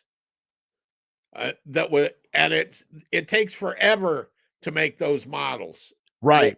And the same with the dam bursting and the water. You know, that was all miniatures. Hoover Dam, all of that's miniatures. The train running across him is that whole from the last. What is that segment? Maybe 10 or 15 minutes long. Yeah. Once the bomb goes off, it's a long stretch. That's all miniatures with stuff inserted, like, you know, him flying through the miniature and then holding stuff. That takes a while. And truthfully, when you did it, you're going to put it all in the movie. Yes. You're not cutting that out. You can't. You spend too much time. As opposed to, we're making this on a computer, we don't like it, gone. Right? Do you suppose that was also part of the reason why the beginning was what it was because they wanted to get as much out of Marlon Brando as they could? 100%. Yeah. Absolutely. Yeah. They didn't pay him $3 million to be on for 2 weeks. Yeah. I mean, even for the money he got, it was crazy how little work he had to do for it. $3 million in 1970, whatever. 77, 78. Well, it came out in 78, so he would have been paid in 77. $3 million in 77, what would that be like? 20 million now? I'd be up there. It'd be at least 15, I would guess. 15.7. 15.7. Yeah, that's like Robert Downey Jr. money, right? $10 million for 5 minutes in a Spider-Man movie or something like that. That's what. So there you go. Yeah, I guess helped establish the semi-cameo, highly paid movie attacks. I said this yesterday, Kent. I'm curious what you think, because I have a take, I said earlier today. I have a take about the ending.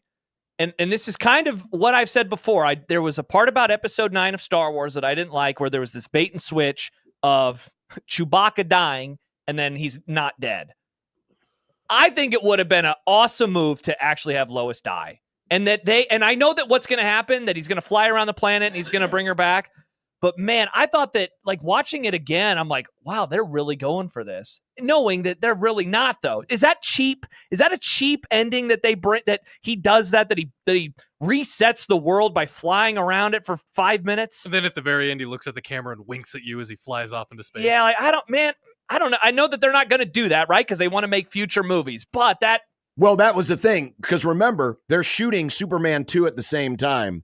And in Superman 2, the reveal is the big thing. So you would have not had that storyline in Superman 2 if you kill off Lois in Superman 1. Yeah. And yeah, it's kind of a cheap movie ending, but is that not comic book as classic point. comic book? Yeah, Right? that's true. That's something that you're going to see in a comic book. Okay, now they're going to go back and undo time, essentially. Yep. And that's something you'd see in a comic book. So it fit with that. But as a film, yeah, it's a bait and switcher. You know? Yeah, because like there's the moment where he realizes it, like, oh no, Lois. Like you can tell the gears are turning, and he flies to her, and knowing that he's just gonna just fly around the world and save her again. It's like, oh man, it just would have been really interesting. And I know why they didn't do it, just like I know why they didn't kill Chewbacca. But I always like when movies have consequences. Like one of the things that has turned me off of Marvel lately is people die, but then it's like, well, let's just go into a different reality because that's where such and such is going to be living. It's like, okay, cool, congrats. There are no consequences for any of the actions of any of the characters in the movie. And I can tell you from the vague memory of seeing this in 1978 at a theater somewhere in Washington, D.C., it didn't feel that way then because this was the first comic book movie. Correct. Yeah. That's true. Yeah. Yeah, you said it earlier, that is very comic-esque to do that. Then you'd be like, well, I'll just fly around the world now. Yeah. Well, we were wondering if young Nick was going to appreciate this. He sounded like he was coming into this with a bad attitude. Piss poor, some would say. Well, let's see what he has to say. I thought it was a very technically impressive movie. All the special effects looked really good. The music was obviously good. John Williams kicks ass. Oh, great score. My baseline for any superhero movie is the 2001 Spider-Man movie because that was my first superhero movie. And that was even back before superhero movies are what they are now. Mm-hmm. So it was really cool watching the beats in this movie and then in my head being like, okay, well, this is Spider-Man got this from this. Like, I understand these beats and where they came from. I liked how the humor was because I don't like the original Batman series, which I don't know if that's with a bad Michael thing to say. Keaton. No, like the Michael Keaton. Oh, like you're talking about the '60s. Yeah, Adam West. Yeah, Adam West Batman. I don't like Adam West Batman. I think it leans too far into the campy comic book thing, and I think this movie found the perfect balance right away for being the first one, where they would inject some humor, kind of like what Spider-Man would do, and now Marvel movies have too much humor, but it was a good balance of kind of the serious and the humor. I like how they did a really good job of setting up things that would pay off later in the movie, which feels like it should be a prerequisite, but it isn't always that. Or sometimes when they set up like a Chekhov's gun in a movie, it feels kind of like they're beating you over the head with it. Mm-hmm. Where in this movie, it was kind of in the background, but it felt natural. Like his dad, when he was in the crystal pod and he was learning everything, was like, you must not interfere with humans and like their time and their timeline. That tells you, oh, this is a thing that he has the ability to do, and this is how he knows he can do this. It does a very good job of setting things up. And it's interesting because I liked it from a technical standpoint. I liked how it looked and how it sounded, but the movie didn't stick with me the same way that another, like a Spider-Man or any other superhero movies would. And I haven't figured out why yet because I just watched it last night. Mm-hmm. But there's just something about this movie that just didn't resonate with me other than I like how they did it technically. Well, I mean, Ken, we talked about it yesterday, and I've been joking about it for a week since John picked it, and Nick and I are on the same boat. I think Superman sucks as a superhero. I think he's super boring. He's a lame. He's just, I think he has all the superpowers. So I find that really boring. So I was kind of, what was that? I find that really boring in comparison. Yes, too. Because I'm like Nick. I like Spider-Man and I like Batman. Those are my two favorite superheroes. And remember, he was the first one, literally the first superhero. Yes. I think what this comes down to for me is just the type of person that I am with what I like out of superhero movies. Because there's a saying that I saw somewhere once where DC heroes are gods trying to be human, and Marvel heroes are humans who have to learn how to be gods when they get their powers. And I think I just relate more to like the Marvel type of character where you're just a guy and then you get powers instead of just being inherently born with these powers and having to try to be blend in with people. Which is probably why Josh likes Batman, because he really doesn't have any innate power. Yeah. But His Batman power needs is to get he's over- a nepo baby. Yeah, he's rich. his power is he's a nepo baby who needs to talk to a therapist. Just get over it, And Batman. that's why I liked Spider-Man, because the O2 movie, like Nick talked about earlier, that was the first time that I'd really engaged with Spider-Man. I was like, whoa, this superhero rocks. I think he's super interesting. Love Spider-Man. And I just looked it up to see where it's streaming, and it's on a couple spots, and now I kind of want to go watch it. I have it on Blu-ray. We have gone several minutes without talking about the reason why I picked it in the first Gene place. Hackman. And that is Gene Hackman. Yeah. And Gene Hackman, to me, my favorite parts of the movie are the Gene Hackman parts with Ned Beatty. Very funny. And with Valley Perrine. Is it Perrine? Yeah. Perrine. Because there's humor in there. He's obviously diabolical, but he's playing it with a wink. And it was funny because these movies obviously came out before Hoosiers. And it was hard for me to adjust to seeing Lex Luthor as the good guy in Hoosiers, because I hear that voice and I hear Lex Luthor. In my book, you're going to be winners. Exactly. But I thought, to me, this was the best casting of them all, because I think he played Lex Luthor with the proper amount of humor, of intelligence, and yet, there was that element of campiness in there that I don't know.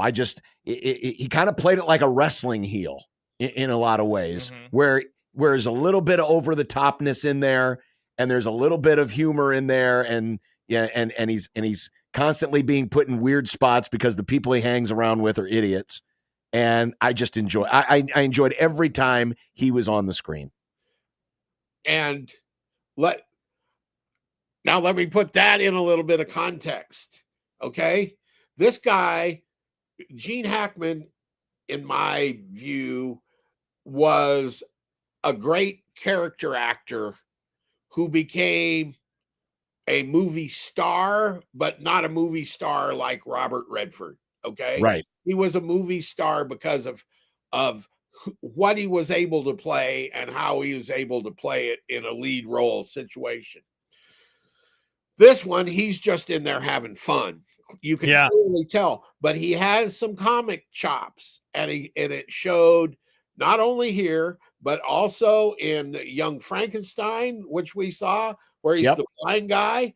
And we haven't watched The Birdcage, the Fall movie, where he's kind of the fall guy in that, in a way. But that's a very funny movie, and he's very funny in that. This movie, however, followed this unbelievable run that he had in the early to mid 70s. Okay. Well, actually started in the late 60s with Bonnie and Clyde, where he played Clyde Barrow's brother, Buck, and I think he won the Academy Award for that. Then comes the two French Connection movies. Won the Oscar for the French Connection, the first one, as Popeye Doyle, this cop that had some issues, let's just say. And then came The Conversation, which Francis Coppola slipped in between the two Godfather movies, that may be Gene Hackman's best performance as a wiretapper whose life gets knocked seriously out of control, and he ends up like completely depressed playing a saxophone in a dilapidated building. That's the last scene in the movie. They just re-released that 2 or 3 months ago, and I saw it again. It said, just a fabulous performance, kind of a devastating movie. And all of those came within like a 4-year period. It's mind-boggling that he was able to do that. And then you come later. Okay, I mean, let's just go through The Royal Tenenbaums, a very funny, weird performance. You have the Crimson Tide, where he's the submarine movie. You've got one that you guys may not have seen that I thought was really engaging. It's called Bite the Bullet. It's about a horse race by some Teddy Roosevelt Rough Riders Across the West. It's a Western. And Okay. Interesting. Westerns.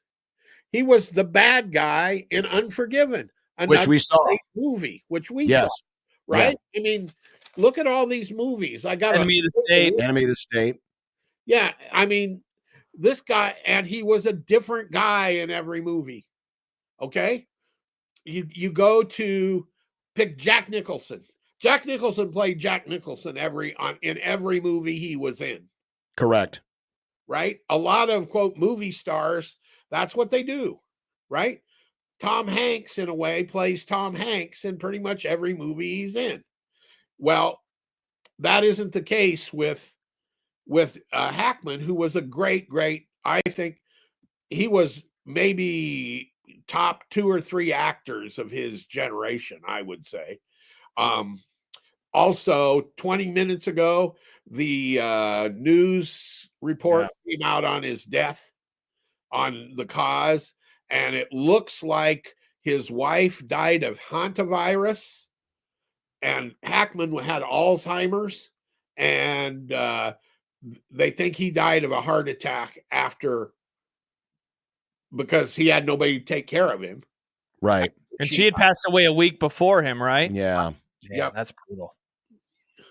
Because you got Alzheimer's, nothing you can do. He can't. So that's an awful way to go, I guess. It is. Thankfully, he lived a very long life, and like you said, he was in so many, and he wasn't. He was a guy who played different characters, and which is why he's able to pull off, Coach Dale and Lex Luthor. Mm-hmm. And like I said, I just enjoyed every scene that he was in. To me, this is now, in my opinion, Superman 2 is better than this movie because there's consequences there and General Zod and but for a hey, let's introduce this character, this is a good way to start. Yeah. Pretty simple storytelling, nothing fancy. Nothing too fancy. And like I said yesterday, you could stick John Williams on the worst B movie out there, and all of a sudden it just gets elevated. It's one of the great music themes of all time. It was so good. The Superman theme is, it's so good. Yeah, it really is. And it's still around. And they still use it in the movies that they're, the new DC movies, and they're going to do it in this. I guess they're shooting one that's coming out later this year. Yep. A new Superman. They're going to use a version of it there too, because it's iconic. You hear it and it's like Superman. Yep. It's still around. If you're looking for some Hackman movies, try Amazon Prime. The French Connection movies have been put up on there I think just recently because of his passing. And I think Hoosiers is up there now because of that too. Good. I did notice. I don't know if you guys saw it. Did it begin with? Yes. When you turned on the Max, it began with the slate in memory of Jean Hackman. So someone had put that in there. They've done that at Prime, and so my little list, and this could be wrong between this morning and now. Royal Tenenbaums, Birdcage, Crimson Tide, Hoosiers, and the 2 French Connection movies are all on. Have all been put up now. I just looked to Enemy of the State is up there as well. Good. So wow, if we would have had this conversation a week ago, there's a ton of movies to choose from. Right, because I was looking at all of them and just saying I'd like to see this one and I'd like to see this one. But that is Superman, which is on HBO, or it's not HBO Max anymore. It's just called Max. Yeah. And if you have the HBO on your whatever dish, DirecTV, cable, whatever, almost all the Max stuff is available on demand on HBO. There you go. My turn for next week. Hopefully you'll be here. If Creighton loses, you would be flying home. That is what it depends on. Correct. I've been trying to see any of the new Oscar movies, and there's only like one that is actually available on streaming right now. It is called Conclave, and so that is Peacock.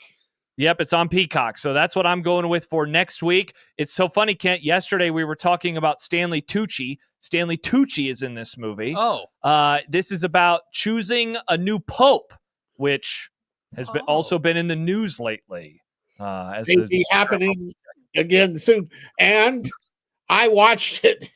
I don't believe I'll be watching it again next week because I When just did you last watch it? I just watched it like 2 days before the Oscars. There you go. Perfect. Had you seen it in theaters, or was that your first time seeing it? Yeah. Okay.